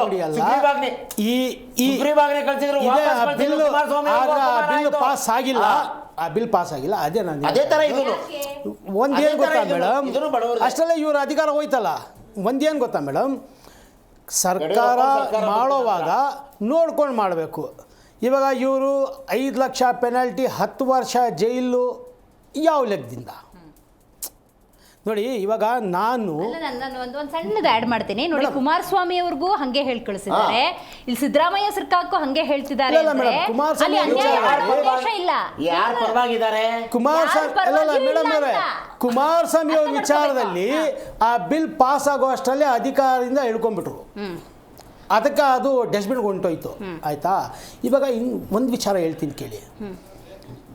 ನಮ್ಮ ಏರಿಯಾ ಪುಲಿಕೇಶಿನಗರ್ 70% ಬಡವರಿರೋದು, 20% ಈ ಮಿಡ್ಲ್ ಕ್ಲಾಸು, ಆಮೇಲೆ ಒಂದು 10% ಸ್ವಲ್ಪ ಅನುಕೂಲಸ್ಥರು ಇರುವಂಥ ಜಾಗ. 70% ಮ್ಯಾಕ್ಸಿಮಮ್ ತಳ್ಳೋ ಗಾಡಿ, ಎಳ್ನೀರು ವ್ಯಾಪಾರ, ಪಂಚರು, ಮೆಕ್ಯಾನಿಕ್ಕು, ಇಂಥ ಬಡವರೇ ಇರೋದು. ಗಾರೆ ಕೆಲಸ ಮಾಡೋರು, ಟೈಲ್ ಕೆಲಸ ಮಾಡೋರು, ಇಂಥವ್ರು ಇರೋದು. ಒಂದು ಹೇಳ್ತೀನಿ ಕೇಳಿ, ಇವತ್ತು ನೀವು ಚಿನ್ನ ಇಡಬೇಕಂದ್ರೆ 10,000 ರೂಪಾಯಿ ಚಿನ್ನ ಇಡಬೇಕಂದ್ರೆ ನಿಮಗೆ ಅದು 20-25 ಸಾವಿರ ರೂಪಾಯಿ ಮೂಲ್ಯವಾಗಿರಬೇಕು ಮಾರ್ವಾಡಿ ಹತ್ರ. ಅವರು ಎಷ್ಟು 4% ತೊಗೊಳ್ತಾರೆ ಇಂಟ್ರೆಸ್ಟು.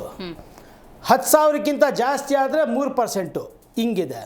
ಈ ಮೈಕ್ರೋ ಫೈನಾನ್ಸಲ್ಲಿ ಬೇರೆ 5 ರೂಪಾಯಿ 5 ಜೆರಾಕ್ಸ್ಗಳು ತಗೊಂಡ್ಬಿಟ್ಟು ಅವರು 30,000 40,000 ಕೊಡ್ತಾರೆ. 1 ಲಕ್ಷವರೆಗೂ ಕೊಡ್ತಾ ಇದ್ದಾರೆ. ಆಯಿತಾ ಮೇಡಮ್? 4 ಲಕ್ಷ 5 ಲಕ್ಷ ಕೊಡಲ್ಲ. ಆಯಿತಾ? ಇವಾಗ ಇವರು ನಾನೇ ಅಂದ್ಕೊಳ್ಳಿ, ನಾನು ಸಿಕ್ಕಿದಾಗ ಎಲ್ಲ ನಾನು ಸಾಲ ಮಾಡಿಕೊಂಡು ನನ್ನ ಆದಾಯ ಎಷ್ಟಿದೆ ನೋಡ್ಕೊಂಡಂಗೆ ಸಾಲ ಮಾಡಿಕೊಂಡ್ರೆ ಅದು ನನ್ನ ತಪ್ಪು ಮೇಡಮ್. ಸಾಲ ಕೊಟ್ಟವರು ಸಾಲ ವಾಪಸ್ ಕೇಳ್ತಾರೆ. ಇದರಲ್ಲಿ ಕೆಲವೊಂದು ದೌರ್ಜನ್ಯಗಳು ಇದ್ದಾವೆ, ಇಲ್ಲ ಅಂತಿಲ್ಲ. ಯಾಕಂದರೆ ಸುಮಾರು ಇವಾಗ ನೆನ್ನೆನೇ ನಾನು ಈ ಸಮಸ್ತ ಫೈನಾನ್ಸ್ ಅವ್ರ ಹತ್ರ ಹೋಗ್ಬಿಟ್ಟು ಗಲಾಟೆ ಮಾಡಿಬಿಟ್ಟು ಬಂದಿದ್ದೀನಿ. ಆಯಿತಾ? ಕೆಲವೊಂದು ಕಡೆ ಇದ್ದಾವೆ, ಅವ್ರು ಏನು ಮಾಡಿದ್ದಾರೆ, ನೆನ್ನೆ ನೀನು ಇಷ್ಟು ಕಟ್ಬಿಟ್ಟು 55,000 ರೂಪಾಯಿ ಕಟ್ಬಿಟ್ಟು ಸೆಟಲ್ಮೆಂಟು ಮಾಡ್ಕೊ, 15,000 ರೂಪಾಯಿ ನಿನಗೆ ವೇ ಆಫ್ ಮಾಡ್ತೀವಿ ಅಂತ ಹೇಳ್ಬಿಟ್ಟು ಕಟ್ಟಿಸ್ಕೊಬಿಟ್ಟು, ಇಲ್ಲ ಇದು ಕಟ್ಟೋವರೆಗೂ ನಾವು NOC ಕೊಡಲ್ಲ ಅಂತ ಹೇಳ್ಬಿಟ್ಟವ್ರೆ. ಇದೆ, ಕೆಲವೊಂದು ಕಡೆ ಇದ್ದಾವೆ. ಸೊ ಅದಕ್ಕೆ ಸರ್ಕಾರ ಏನು ಮಾಡಬೇಕು, they have to balance it. ಇವಾಗ ಇಂಟ್ರೆಸ್ಟು ನಿಮ್ಮ ಎಷ್ಟು ನ್ಯಾಷನಲೈಸ್ ಬ್ಯಾಂಕ್ಗಳಿದಾವೋ ಒಬ್ಬರು ನಿಮಗೆ ಹೋಮ್ ಲೋನ್ ಕೊಡೋಕ್ಕೆ ತಯಾರಿಲ್ಲ. ಇವಾಗ ನಂದೇ ತಗೊಳ್ಳಿ, I am A tax pair, ಪ್ರತಿಯೊಂದು ಚೆನ್ನಾಗಿದೆ. ಬಟ್ ನನಗೆ ಈ BBMP ಪ್ಲ್ಯಾನ್ ಸ್ಯಾಂಕ್ಷನ್ ಇಲ್ಲ ಅಂತ ಲೋನ್ ಕೊಡಲ್ಲ. ಆಯಿತಾ ಮೇಡಮ್? ಒಂದು. ಸೆಕೆಂಡು, ಇದೇ ಇವ್ರ ಹತ್ರ ಹೋದರೆ ಇವರು 18%ಇಂದ 20%, 22%ವರೆಗೂ ತೊಗೊಳ್ತಾರೆ. ಆದರೆ ಅಟ್ಲೀಸ್ಟು ನಿಮಗೆ ಅನುಕೂಲ ಆದಂಗೆ ಅವರು ಅಟ್ಲೀಸ್ಟ್ ದುಡ್ಡು ಪ್ರೊವೈಡ್ ಮಾಡ್ತಾ ಇದ್ದಾರೆ. ನೀವು ಸರ್ಕಾರದವ್ರು ಏನು ಮಾಡ್ತಾ ಇದ್ದೀರಿ, ಈ ಸರ್ಕಾರಿ ಬ್ಯಾಂಕ್ಗಳು ಒಂದಂದರೆ ಒಂದು ಕೆಲಸ ಸರಿಯಾಗಿ ಮಾಡೋಲ್ಲ. ನಿಮಗೆ ಲೋನ್ ಅಂತೂ ಅವ್ರು ಕೊಡೋದೇ ಇಲ್ಲ ಬಿಡಿ. ಬೇರೆ ವಿಚಾರ ಇರಲಿ, ಲೋನು ಇಲ್ಲ ನಿಮಗೆ. ಆಫ್ಟರ್ ಆಲ್ ಕ್ರೆಡಿಟ್ ಕಾರ್ಡ್ ನನಗೆ 3 ಸಲ ರಿಜೆಕ್ಟ್ ಮಾಡೋವ್ರೆ SBIಯಲ್ಲಿ 20 ವರ್ಷದಿಂದ ನಾನು ಕಸ್ಟಮರ್. ಹಿಂಗಿದೆ. Right, got it. ಇನ್ನೊಂದು ವಿಷಯ, ಸೊ ಈ ನಮ್ಮ ಪುಲಿಕೇಶಿ ನಗರಿಗೆ ಇದೇ ಕಾಂಗ್ರೆಸ್ಸಿನ ಮಾಜಿ ಮೇಯರು ಮಾಜಿ MLAಗೆ ಮಾಡಿ ಅಂತ ದುರಂತಕ್ಕೆ ಇಡೀ ನಮ್ಮ ಏರಿಯಾಗೆ ಕಮ್ಯುನಿಟಿ ಡಾಮಿನೇಟೆಡ್ ಏರಿಯಾ ಅಂತ ಮಾಡಿಬಿಟ್ಟವ್ರೆ. ಯಾವ ಬ್ಯಾಂಕು ನಮ್ಗೆ ಲೋನ್ ಕೊಡಲ್ಲ ಆ ಏರಿಯಾದವ್ರಿಗೆ. ನಾವು ಎಲ್ಲಿ ಹೋಗ್ಬೇಕು? ಸರ್ಕಾರ ಏನು ಮಾಡ್ತಾ ಇದೆ ಇದರ ಬಗ್ಗೆ? ಸೊ ಸರ್ಕಾರದಿಂದ ಒಂದೇ ಒಂದು ಮನವಿ ಏನಂದರೆ, ಈ ನಿಮ್ಮ ಗೌರ್ನಮೆಂಟ್ ಬ್ಯಾಂಕ್ಸ್ ಏನಿದಾವೋ ಅದಕ್ಕೆ ಸ್ವಲ್ಪ ಗೈಡ್ಲೈನ್ಸ್ ಚೇಂಜ್ ಮಾಡಿ, ಬಡವ್ರಿಗಾಗಲಿ ಅಥವಾ ಬೇರೆಯವ್ರಿಗೆ ಸ್ವಲ್ಪ ಸಾಲ ಕೊಟ್ಟಂಗೆ ಮಾಡಿ, ಆವಾಗ ಅವ್ರಿಗೂ ಸ್ವಲ್ಪ ಅನುಕೂಲ ಆಗುತ್ತೆ. ಬೇರೆ ಈ ಹೆಸರಿಗೆ ಮಾತ್ರ ಬ್ಯಾಂಕ್ಗಳು ಇಟ್ಕೊಂಡಿದ್ದಾರೆ. ಇವಾಗ ಡೀಟೇಲ್ಸ್ ಇದ್ದಾವೆ. ಇವಾಗ ನಾನು ಒಬ್ಬನೇ ಮಾತಾಡಿದ್ರೆ ಆಗಲ್ಲ, ಬೇರೆಯವ್ರು ಮಾಡಲಿ. ನೆಕ್ಸ್ಟ್ ಟರ್ಮಲ್ಲಿ ಕೆಲವೊಂದು ಮಾತಾಡ್ತೀವಿ. ಸರ್ ನಿಮ್ಮ ಮಾತು ನೋಡಿ, ನಮ್ಮ ಬಡವರು ನಾವು ಮನೆ ಕಟ್ಕೋತೀವಿ, ನಾವು ಒಂದು ಇದು ಮಾಡ್ಕೋತೀವಿ, ಒಂದು ಹಸು ಕೊಂಡ್ಕೋತೀವಿ, ನಮ್ಮ ಹೊಲಕ್ಕೆ ಏನೋ ಬೆಳೆ ಮಾಡೋದಕ್ಕೆ ಒಂದು ಫೆನ್ಸಿಂಗ್ ಹಾಕೋದಕ್ಕೆ ಅದಕ್ಕೆ ದುಡ್ಡು ಕೊಡೋದಿಲ್ಲ. ಅದಾನಿ, ಅಂಬಾನಿ, ಅಮೇರಿಕಾಗೆ ಓಡೋಗೋ ಮೆಹುಲ್ ಚೋಕ್ಸಿ, ಕುಮಾರ್ ಸರ್ ಅವರೆಲ್ಲ ಸರ್ ಇದ್ರ ಬಗ್ಗೆ ಆಮೇಲೆ ಮಾತಾಡೋಣ. ಆದ್ರೆ ಮೈಕ್ರೋ ಫೈನಾನ್ಸ್ ಮನೆ ಸಾಲದ ವಿಷಯ ಇದೆಯಲ್ಲ, ಇಡೀ ಕರ್ನಾಟಕದಲ್ಲಿ, ಇಡೀ ಭಾರತ ದೇಶದಲ್ಲಿ ಬಹಳ ಸಫರ್ ಮಾಡ್ತಿದ್ದಾರೆ ಜನ.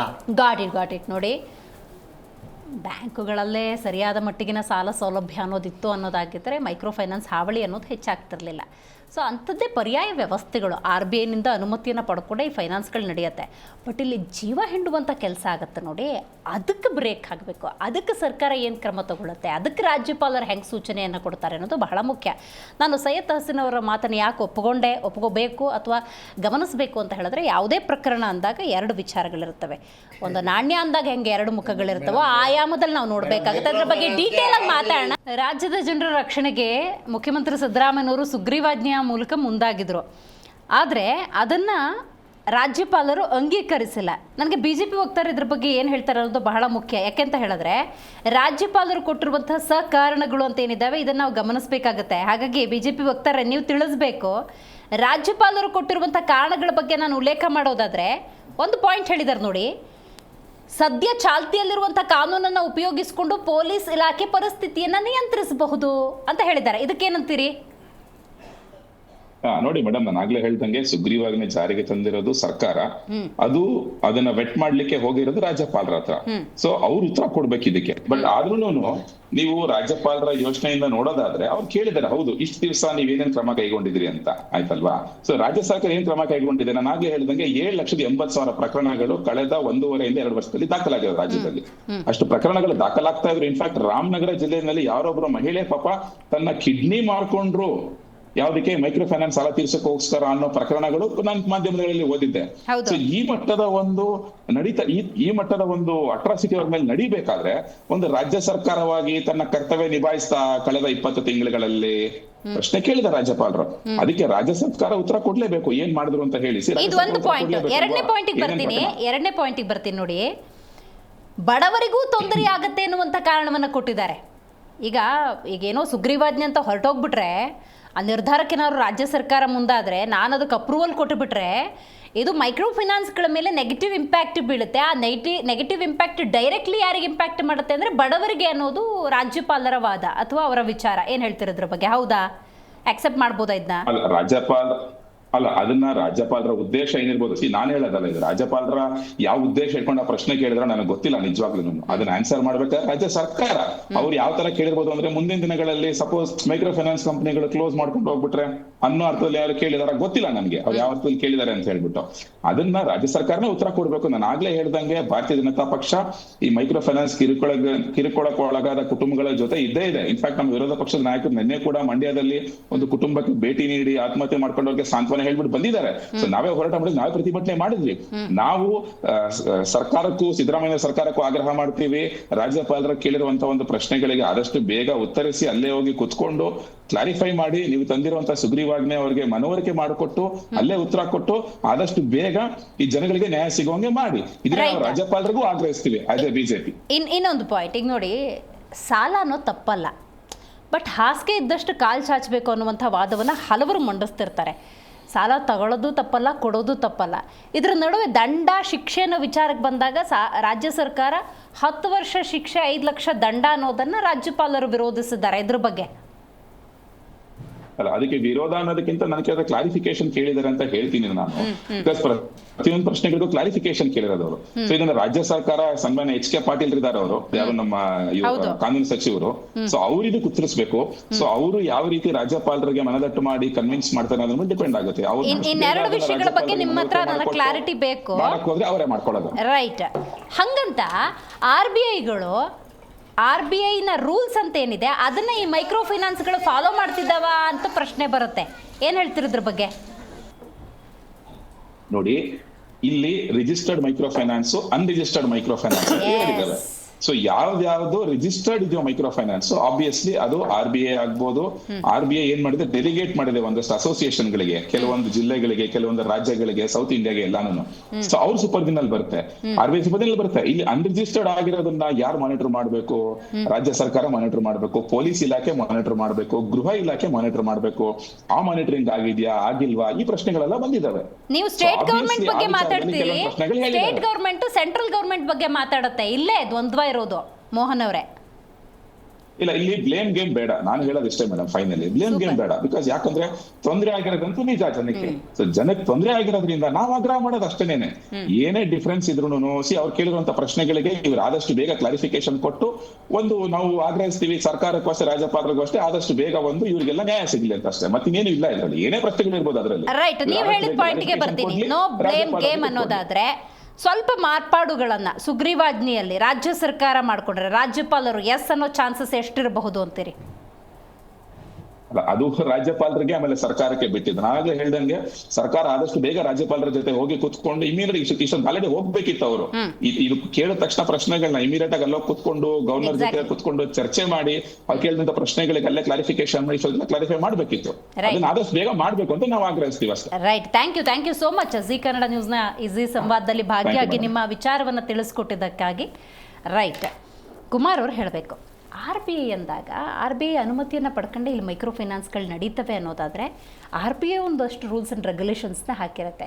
ಈಗ ಅವರು ಮೋಹನ್ ಅವ್ರು ಹೇಳ್ದಂಗೆ ನಿಯಮಗಳನ್ನು ಪಾಲನೆ ಮಾಡೋ ರಿಜಿಸ್ಟರ್ಡ್ ನಾನ್ ರಿಜಿಸ್ಟರ್ಡ್ಗಳಿರ್ತವೆ. ಸೊ ಇದ್ರ ಹಾವಳಿ ಬಗ್ಗೆ ಹೇಳಿ. ಎಲ್ಲವೂ ನಿಯಮ ಪಾಲನೆ ಮಾಡ್ತಿದ್ದಾವ? ನಿನ್ನೆ ಮೇಡಮ್ ಒಂದು ವಿಡಿಯೋ ವೈರಲ್ ಆಗಿದೆ.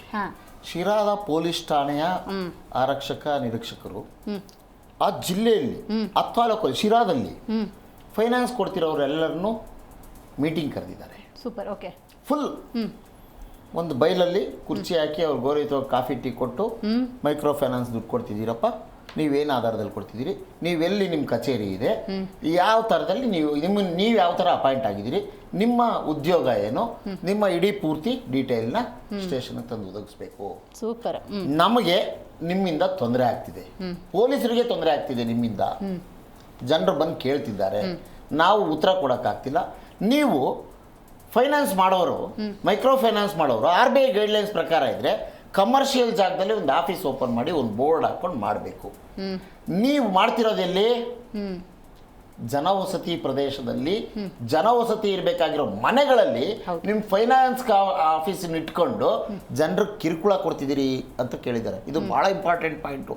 ನೋಡಿ, ಆರಕ್ಷಕರು ಎಷ್ಟು ಮುಂದುವರೆದು ನೋಡಿ RBI ಗೈಡ್ಲೈನ್ಸ್ ಬ್ರದರ್ನ RBI ಗೈಡ್ಲೈನ್ಸನ್ನ ನೀವು ಯಾರ್ಯಾರು ಏನೇನು ಫಾಲೋ ಮಾಡ್ತಿದ್ದೀರಿ ಪೂರ್ತಿ ಡೀಟೇಲ್, ನೀನು ಹೆಂಗೆ ಅಪಾಯಿಂಟ್ಮೆಂಟ್ ಆದೆ, ನಿನಗೆ ಯಾರು ಈ ಹಕ್ಕು ಕೊಟ್ಟರು, ಅವ್ರ ಮನೆ ಹತ್ರ ಹೋಗ್ಬಿಟ್ಟು ಹಿಂಗೆ ದುಡ್ಡಿದ್ದನ್ನು ಡಿಮ್ಯಾಂಡ್ ಮಾಡೋದಕ್ಕೆ ಪ್ರತಿಯೊಂದು ಫ್ರೇಮ್ವರ್ಕ್ ಆಗಿ ನನಗೆ 2 ದಿನದ ಒಳಗಡೆ ನಿಮ್ಮ ಇಡೀ ನಮ್ಮ ಈ ತಾಲೂಕಲ್ಲಿ ಕೊಡ್ತಿರೋ ಮೈಕ್ರೋ ಫೈನಾನ್ಸ್ದು ವಿಷಯವನ್ನು ನಮಗೆ ತಂದುಕೊಡ್ಬೇಕು. ಯಾರೂ ತಪ್ಪಿಸ್ಕೋಬೇಡಿ. ನಾವು ನಿಮ್ಮ ಪರವಾಗಿ ಕೆಲಸ ಮಾಡ್ತೀವಿ, ಅವ್ರ ಪರವಾಗಿ ಕೆಲಸ ಮಾಡ್ತೀವಿ, ದೌರ್ಜನ್ಯ ಬೇಡ ಅನ್ನೋ ಮಾತನ್ನ ಹೇಳಿರೋದು ವಿಡಿಯೋ ವೈರಲ್ ಆಗ್ತಿದೆ ಎಲ್ಲ ಕಡೆ. ನನಗದು ಖುಷಿಯಾಗಿದೆ. ಯಾಕೆ ಅಂತಂದರೆ ನೋಡಿ, ಆರಕ್ಷಕರು ಈ ರಾಜ್ಯಪಾಲರು ಕೇಳಿದ್ದಾರೆ, ಆರಕ್ಷಕ ಕಾನೂನಿದೆ, ಅದ್ರ ಮುಂದೆ ಅದನ್ನ ಹೆಂಗೆ ಬಳಸ್ತಾ ಇದ್ದೀರಿ ನೀವು ಅಂತ ಕೇಳಿದ್ದಾರೆ. ಎಚ್ಚೆತ್ಕೊಂಡು ಈ ಸುಗ್ರೀವಾಜ್ಞೆ ಕಳ್ಸೋಕೆ ಮುಂಚೆ ಗೃಹ ಸಚಿವರು ಎಲ್ಲ ಆರಕ್ಷಕರನ್ನ ಕರೆದು ಮೀಟಿಂಗ್ ಮಾಡಿ ತಿಳಿಸಿದ್ದಾರೆ, ಈ ಥರ ಇದೆ, ಜನರು ಸಾಯ್ತಾ ಇದೆ. ನೋಡಿ, ಅಶೋಕ್ ಅವರಾಗಿರ್ಬೋದು, ವಿಜೇಂದ್ರ ಅವರಾಗಿರ್ಬೋದು, ಮತ್ತೊಬ್ಬರು ಮಗದು ಎಲ್ಲರೂ ಹೋರಾಟ ಮಾಡಿದ್ರು. ನಾವು ಕೂಡ ಅವರು ಸ್ವಾಂತನ ಹೇಳಿದ್ದೇವೆ, ಯಾರಿಗೆ ನೋವಾಗಿದೆ ಅವ್ರಿಗೆ ಈ ಕಾನೂನು ತರಬೇಕು ಅಂತ ಅವರು ಹೇಳಿದ್ದಾರೆ. ಅದರಲ್ಲೂ ನಾವು ಬಹಳ ಇದನ್ನು ಒಪ್ಕೊಳ್ಳೋವಂಥ ವಿಷಯ ಯಾವುದು ಅಂದರೆ ಮಾಧ್ಯಮಗಳು. ಮಾಧ್ಯಮಗಳು ಸಕಾರಾತ್ಮಕವಾಗಿ ಸ್ಪಂದಿಸಿ ಆ ದೌರ್ಜನ್ಯದ ವಿಚಾರವನ್ನು ಇಡೀ ರಾಷ್ಟ್ರದ ಮುಂದೆ ದೇಶದ ತುಂಬ ತೋರಿಸಿದ್ದು ಸುಗ್ರೀವಾಜ್ಞೆ ತರೋದಕ್ಕೆ ಕಾರಣ. ತುರ್ತಾಗಿ ತುರ್ತು ಸಚಿವ ಸಂಪುಟ ಕರೆದು ಆ ಸಂಪುಟ ಸಭೆಯಲ್ಲಿ ಸುಗ್ರೀವಾಜ್ಞೆನ ಹೊರಡಿಸಿ ಕಳಿಸಿದೆ. ಅದರಲ್ಲೇನೋ ಒಂದು 2-3 ಕ್ಲಾರಿಫಿಕೇಶನ್ ಕೇಳಿದ್ದಾರೆ. ರಾಜ್ಯ ಸರ್ಕಾರ ಖಂಡಿತವಾಗೂ ಕೊಡುತ್ತೆ. ಇದರಲ್ಲಿ ಆರ್ ಅಶೋಕ್ ಅವರು ಕೂಡ ಭಾಗಿಯಾಗಬೇಕಾಗುತ್ತೆ. ರಾಜ್ಯಪಾಲರ ಹತ್ರ ನೀವೇ ಹೆಚ್ಚು ಪ್ರಶ್ನೆಗಳು ಕೇಳಿದ್ದು ಸರ್ಕಾರವನ್ನ, ನೀವೇನು ಮಾಡ್ತಿದ್ದೀರಿ ಅಂತ ನಾವು ಕಳಿಸಿದೀವಪ್ಪ. ಅದಕ್ಕೆ ಸಂಬಂಧಪಟ್ಟಂತೆ ಈ 2-3ನೇ ಪಾಯಿಂಟ್ ಒಂದು ನೀವು ಕೇಳಿದ್ರಿ ಮೇಡಮ್, ಬಡವರಿಗೆ ತೊಂದರೆ ಆಗುತ್ತೆ. ಒಪ್ಕೋತೇನೆ ನಾನು. ಈ ಫೈನಾನ್ಸ್ ಕಂಪ್ನಿ ಇವರು ನಿಲ್ಲಿಸ್ಬಿಟ್ರೆ ಫೈನಾನ್ಸ್ ಕೊಡೋದು ಬಡವ್ರಿಗೆ ಕಷ್ಟ ಆಗೋದಿಲ್ವಾ? ಯಾವ ಬ್ಯಾಂಕ್ಗಳೇನು ಬನ್ನಿ ಮದುವೆ ಇದೆಯಾ ಮಗಳದ್ದು ಕೊಡ್ತೀವಿ ಅಂತ ಕೊಡ್ತಾರ? ಯಾರೋ ಕೊಡೋದಿಲ್ಲ. ಅದ್ರ ವಿಚಾರ ಕೂಡ ನಮ್ಮ ರಾಜ್ಯ ಸರ್ಕಾರ ಮಾಡುತ್ತೆ. ಯಾಕೆಂದ್ರೆ ಇವ್ರಿಗೂ ತೊಂದರೆ ಆಗ್ಬಾರ್ದು. ಆದ್ರೆ ಅತಿ ಹೆಚ್ಚು ತೊಂದರೆ ಆಗ್ತಿರೋದು ಒಂದ್ ಸೈಡ್ ಮಾತ್ರ, ಇನ್ನೊಂದ್ ಸೈಡ್ ಅವ್ರಿಗೆ ಆಗ್ತಿಲ್ಲ. ಇನ್ನೊಂದು 6 ತಿಂಗಳು ಹಿಂದೆ ಕೂಡ ಒಂದು ದೊಡ್ಡ ಪ್ರಕರಣ, ಒಂದು ಹಳ್ಳಿಯಲ್ಲಿ ಮಂಜುನಾಥ ಸ್ವಾಮಿ ಸಾಲ ತಗೊಂಡಿರೋ ಒಂದು ದೊಡ್ಡ ಊರ್ದೇ ದೊಡ್ಡ ಗಲಾಟೆ ಆಯಿತು ಇದೇ ವಿಷಯಕ್ಕೆ. ಫೈನಾನ್ಸ್ ಅವರು ಹೋಗಿ ಕುತ್ಕೊಂಡ್ಬಿಟ್ಟು, ಮೇಡಮ್ ಮನೆಗೆ ಯಾರು ಬರೋಂಗೂ ಇಲ್ಲ, ಈಚೆ ಹೋಗೋಂಗೂ ಇಲ್ಲ, ಆ ಥರ ಒಂದು ಏನೋ ಇದು ದಿಗ್ಬಂಧನ ಏರ್ಬಿಟ್ಟಿದ್ರು. ಅದನ್ನ ತಪ್ಪಿಸ್ಕೊಳಕ್ಕೆ ಆ ಮನೆಯವ್ರು ಪಟ್ಟ ಪಾಡು ನನಗೆ ಗೊತ್ತಿದೆ. ಅದ್ರ ವಿಷಯ ಏನು ಅಂತ ಅದು ಆಮೇಲೆ ಮಾತನಾಡೋಣ. ಆದರೆ ನನಗೇನು ಅಂತಂದ್ರೆ ವಿರೋಧ ಪ್ರತಿಪಕ್ಷದವರು ಕೂಡ ನಿಮ್ಮ ರಾಜ್ಯಪಾಲರಿಗೆ ಹೇಳಿ ಎಲ್ಲದಕ್ಕೂ ವಿರೋಧ ಮಾಡಬೇಡಿ ಸ್ವಾಮಿ, ಇದು ಬಹಳ ಮುಖ್ಯ ಇದೆ. ನನ್ನ ರಾಜ್ಯದ ಜನರು ಸಂಕಷ್ಟಕ್ಕೆ ಸಿಕ್ಕಾಕೊಂಡಿದ್ದಾರೆ, ತುರ್ತಾಗಿ ಆಗ್ಬೇಕು ಅಂತ ಅವರು ಕೂಡ ಬರಬೇಕು. ಮಾನ್ಯ ಕೇಂದ್ರ ಸಚಿವರು ಕುಮಾರಸ್ವಾಮಿ ಅವರು ಕರ್ನಾಟಕ ರಾಜ್ಯದ ಜನತಾದಳದ ಅಧ್ಯಕ್ಷರಿದ್ದಾರೆ, ಅವರು ಕೂಡ ಈ ವಿಷಯದಲ್ಲಿ ರಾಜ್ಯಪಾಲರ ಹತ್ರ ತಾಕೀತು ಮಾಡಿ, ನಾನು ಹಿಂದೆ ಕಳಿಸಿದ ಒಂದು ಬಿಲ್ಲು ಕೂಡ ಇದೇ ಥರ ವಾಪಸ್ ಆಗಿತ್ತು, ಹಂಗಾಗೋದು ಬೇಡ, ಬಡವ್ರಿಗೆ ಅನ್ಯಾಯ ಆಗುತ್ತೆ, ತೊಂದರೆ ಆಗುತ್ತೆ ಅಂತೇಳಿ ಮಾಡಬೇಕಾಗುತ್ತೆ.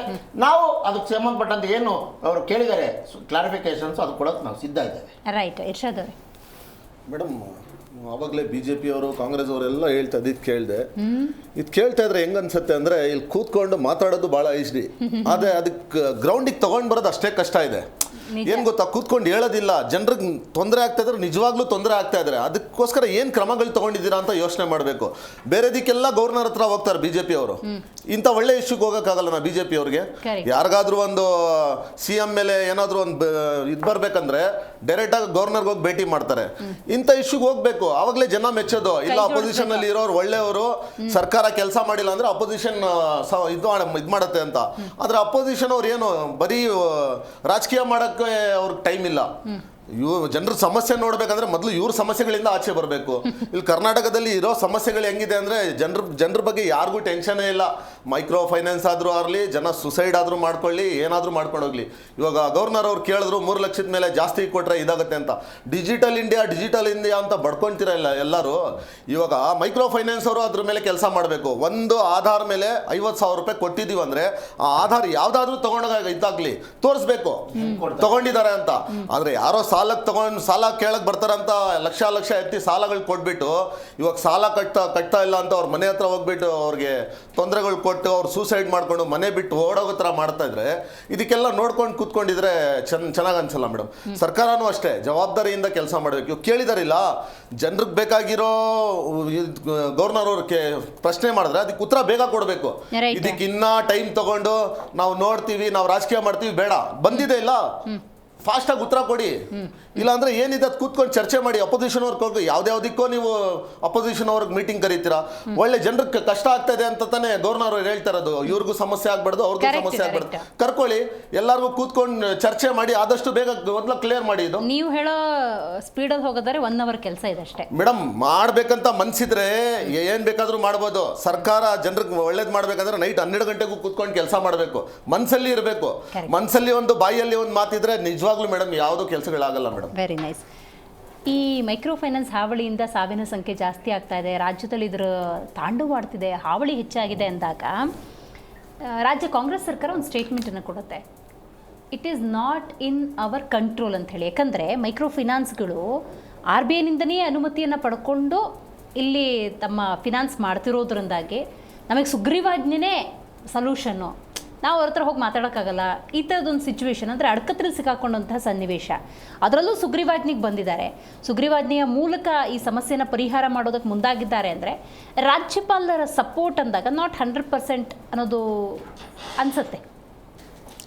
ಅದೇ ಮೇಡಮ್, ನಾನು ಆಗಲೇ ನಿಮ್ಗೆ ಹೇಳೋಣಲ್ಲ, ಯಾಕಂದರೆ he is also a very responsible person ರಾಜ್ಪಾಲರು.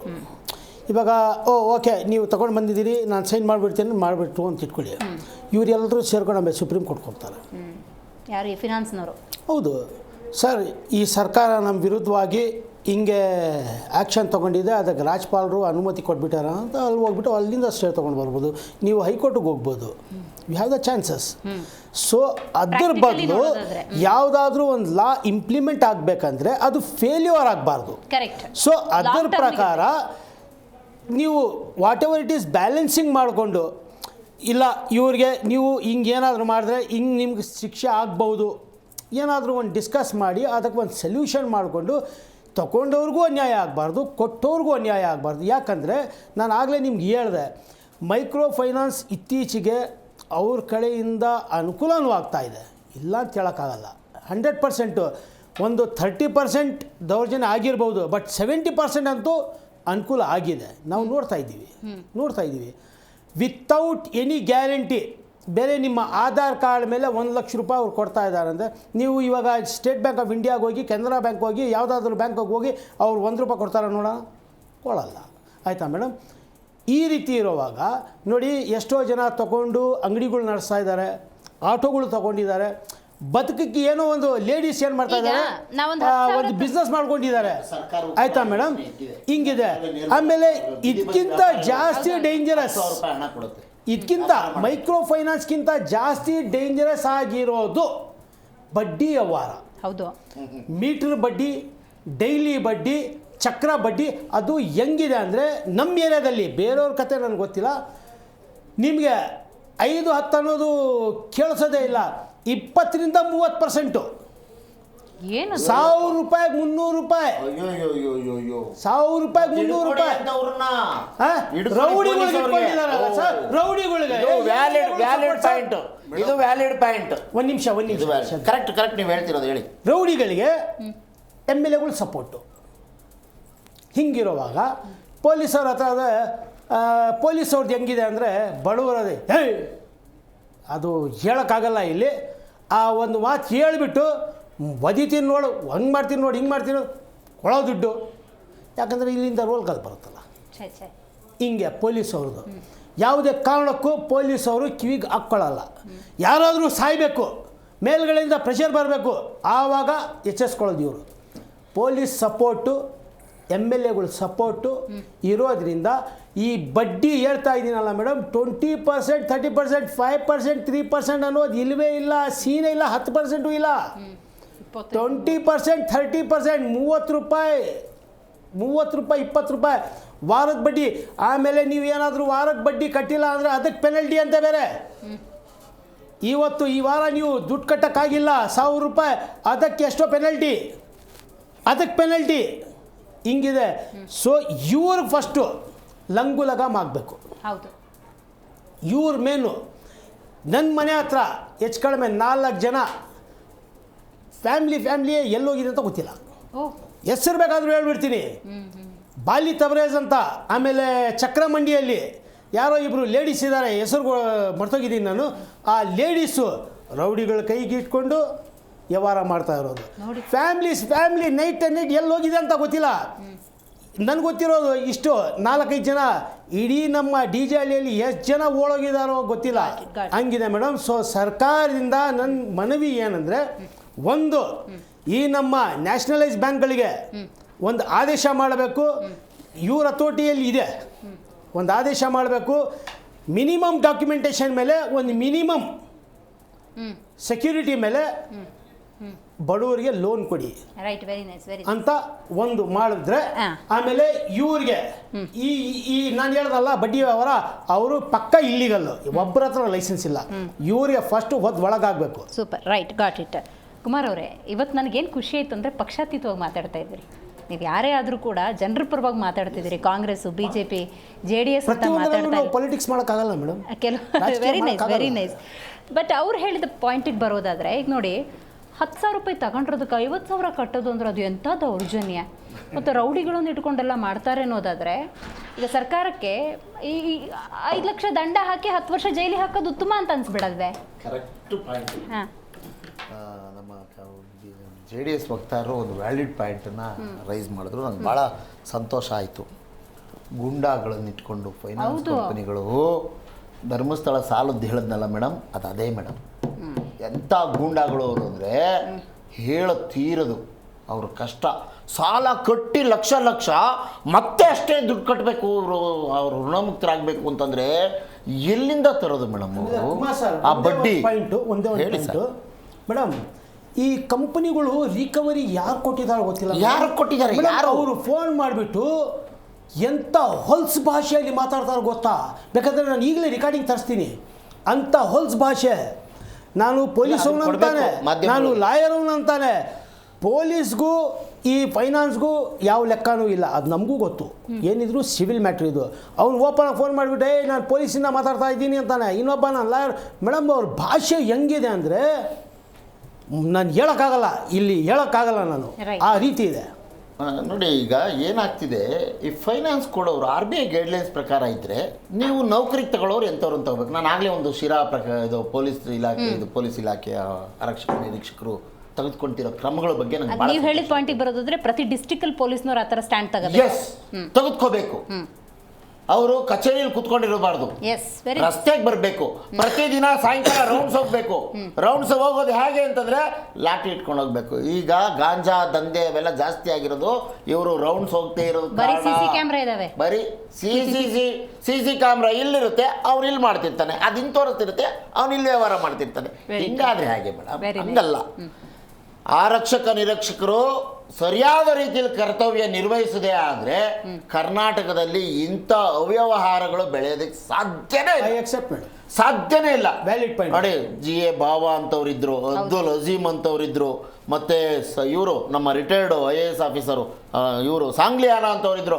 ಅವ್ರು ಬುಲೆಟಲ್ಲಿ ಗುಡ್ಡು ಅಂತ ಹಿಂದೆಗಡೆ ಒಬ್ರು PC ಒಂದು ಲಟ್ಟ ಹಿಡ್ಕೊಂಡು, ಅಂದರೆ ಅದಕ್ಕೆ ಅವ್ರದ್ದೇನೋ ಲಟ್ಟ ನಮ್ಮ ಅವಾಗ ಯಂಗ್ಸ್ಟರ್ಸ್ ಇದ್ದಾಗ ಬಳಸ್ತಿದ್ದ ಭಾಷೆ. ಬರ್ತಿದೆ ಅಂದರೆ ಒಬ್ಬ ಹುಡುಗ ರಸ್ತೆಯಲ್ಲಿ ನಿಂತ್ಕೋತಿರ್ಲಿಲ್ಲ ಮೇಡಮ್. ಬೀಡಿ ಸಿಗರೇಟ್ ಸೇದೋದು ಅಭ್ಯಾಸ ಇದ್ದಿದ್ದವರು ಕೂಡ ಮನೆಗೆ ತಗೊಂಡೋಗೋ ಸೇರ್ತಾ ಇದ್ದಿದ್ದು ವ್ಯವಸ್ಥೆ ಇತ್ತು. ಹುಡುಗರು ಗುಂಪು ಕಟ್ಕೊಂಡು ಸರ್ಕಾರ ಸರ್ಕಲ್ಗಳಲ್ಲಿ ನಿಂತ್ಕೊಂಡು ಈಗ ಹೆಣ್ಮಕ್ಳಿಗೆ ಹೋಗೋ ಬರೋರಿಗೆಲ್ಲ ತೊಂದರೆ ಕೊಡ್ತಿದಾರಲ್ಲ, ಆ ವ್ಯವಹಾರವೇ ಇರಲಿಲ್ಲ ಕಳೆದ 10-15 ವರ್ಷದ ಹಿಂದೆ. ಈಗ ಯಾರ ಹೆಗ್ಗೂ ಸಿಗ್ಗೂ ಇಲ್ಲ. ರಾಜಾರೋಷವಾಗಿ ಯಾರು ಹುಡುಗ ಏನು ಗೊತ್ತಿಲ್ಲ. 8ನೇ ಕ್ಲಾಸು 5ನೇ ಕ್ಲಾಸ್ ಹುಡುಗರೆಲ್ಲ ನೀವು ಪ್ರಕರಣಗಳನ್ನು ನೋಡಿಸ್ತಿದ್ದೀರಿ ನೀವೇ. ನಾನೇನು ಹೇಳೋದು, 14 ವಯಸ್ಸಿಂದ ಸ್ಟಾರ್ಟ್ ಮೇಡಮ್. ಆಯ್ತಾ? ಈ ಗೂಂಡಾ ಫೈನಾನ್ಸ್ ಇದೆಯಲ್ಲ, ಗೂಂಡಾ ಫೈನಾನ್ಸ್ ಇದು ನಿಜವಾಗ್ಲೂ ಜನರಿಗೆ ಒಳ್ಳೇದು ಮಾಡಬೇಕು ಅಂತ ಕೊಡ್ತಿರೋ ಫೈನಾನ್ಸ್ಗಳೆಲ್ಲ ಇವ್ರು ಯಾರ್ಯಾರು. ಅದಕ್ಕೆ RBI ಗೈಡ್ಲೈನ್ಸ್ ಪ್ರಕಾರ ಇರೋರ್ಗಾದ್ರೆ ಮಾತ್ರ ಇಲ್ಲ ಅವಕಾಶ. ಅದಕ್ಕೆ ಸುಗ್ರೀವಾಜ್ಞೆ ಹೊರಡಿಸಿ ಅಂತ ರಾಜ್ಯಪಾಲರು ಕಳಿಸಿದ್ದು. ಅದರಲ್ಲಿ ನೀವು ಹೇಳ್ದಂಗೆ ಏನಾದ್ರು ಸಣ್ಣ ಪುಟ್ಟ ಲೋಪದೋಷ ಇದ್ರೆ ಅದನ್ನ ನಮ್ಮ ಕಾನೂನು ಸಚಿವರು, ನಮ್ಮ ಸರ್ಕಾರ ಸರಿಪಡಿಸಿ ಮತ್ತೆ ರಾಜ್ಯಪಾಲರ ಅಂಗಳಕ್ಕೆ ಕೊಡ್ತೇವೆ. ಅವ್ರು ದಯಮಾಡಿ ವಿರೋಧ ಪಕ್ಷದವರು ವಿರೋಧಕ್ಕಾಗಿ ವಿರೋಧ ಮಾಡೋದು ಬೇಡ. ಇಂಥ ಜನಸಾಮಾನ್ಯರು ಇಡೀ ಕರ್ನಾಟಕದ ಜೊತೆಗೆ ನಿಂತ್ಕೋಬೇಕು. ನಾವು ನಿಮ್ಮ ಜೊತೆಗೆ ನೀವು ಹೇಳಿದ ತಕ್ಷಣ, ಮಾಧ್ಯಮದವರು ಮತ್ತು ಪ್ರತಿಪಕ್ಷದವರು ಹೇಳಿದ ತಕ್ಷಣ ನಾವು ಜನರ ಪರವಾಗಿ ಈ ಕೆಲಸವನ್ನ ಮಾಡಿದ್ದೇವೆ. ಅದನ್ನ ರಾಜ್ಯಪಾಲರು BJPಯವರು ರಾಜಕಾರಣ ಮಾಡದೆ ಅದನ್ನ ಕರ್ನಾಟಕ ಜನತೆಗೆ ಒಳ್ಳೇದಾಗೋ ಥರ ಮಾಡಿಕೊಡ್ಬೇಕು. ಮೇಡಮ್, ಜನರಿಗೋಸ್ಕರ ಸರ್ಕಾರ ಇರೋದು. ಕಾಂಗ್ರೆಸ್ ವಕ್ತಾರರು ಕೂತ್ಕೊಂಡು ಭಾಳಷ್ಟು ಹೇಳ್ತಾ ಇದ್ರು ಎಕ್ಸಾಂಪಲ್ಗಳು. ಆದರೆ ಎಕ್ಸಾಂಪಲ್ಗಳು ಕೊಡೋಕ್ಕಿಂತ ಮುಂಚೆ ನೀವು ಆ ಥರ ಎಕ್ಸಾಂಪಲ್ ಸೆಟ್ ಮಾಡಬೇಕು. ಹೋಮ್ ಮಿನಿಸ್ಟ್ರು ಅದೆಲ್ಲ ಕೆಲಸ ಮಾಡಬೇಕು. ನೀವು ಹೇಳ್ತಾ ಇದ್ರಲ್ಲ ಸಾಂಗ್ಲಿ ಅವರಿದ್ರು, ಅವರಿದ್ರು ಅಂತ, ಅದೆಲ್ಲ ಬೇಕಾಗಿಲ್ಲ. ಸದ್ಯಕ್ಕೆ ನಿಮ್ಮ ಹೋಮ್ ಮಿನಿಸ್ಟ್ರು ಏನು ಮಾಡ್ತಾ ಇದ್ದಾರೆ, ಇದಕ್ಕೆಲ್ಲ ಏನಕ್ಕೆ ಅವ್ರು ಕ್ರಮ ತೊಗೊಳ್ತಾರಲ್ಲ? ಕೂತ್ಕೊಂಡು ಸ್ಟುಡಿಯೋಲಿ ಹೇಳೋದು ಭಾಳ ಈಸಿ ಸರ್. ಆ ಥರ ಇದು ಮಾಡಿದ್ರು ಅವ್ರದ್ದು ಒಳಗಳ ಜಗಳ ಬಿಟ್ಟು ಸ್ವಲ್ಪ ಹೋಮ್ ಮಿನಿಸ್ಟ್ರು ಪೊಲೀಸ್ ಅವ್ರಿಗೆ ಚಾಟಿ ಬೀಳ್ಸಿದ್ರೆ ಅವ್ರು ಕೆಲಸ ಮಾಡ್ತಾರೆ. ದಯವಿಟ್ಟು ಅದ ಕಡೆ ಸ್ವಲ್ಪ ಗಮನ ಕೊಡಕ್ಕೆ ಹೇಳಿ. ಹೋಮ್ ಮಿನಿಸ್ಟರ್ ಕುಮಾರ್ ಅವರು, ಇರ್ಷಾದ್ ಅವರು, ಸೈಯದ್ ಅವರು, ಹಾಗೇನೆ ಮೋಹನ್ ಅವರು ಕಾರ್ಯಕ್ರಮದಲ್ಲಿ ಭಾಗಿಯಾಗಿದ್ದಕ್ಕಾಗಿ ಧನ್ಯವಾದಗಳು.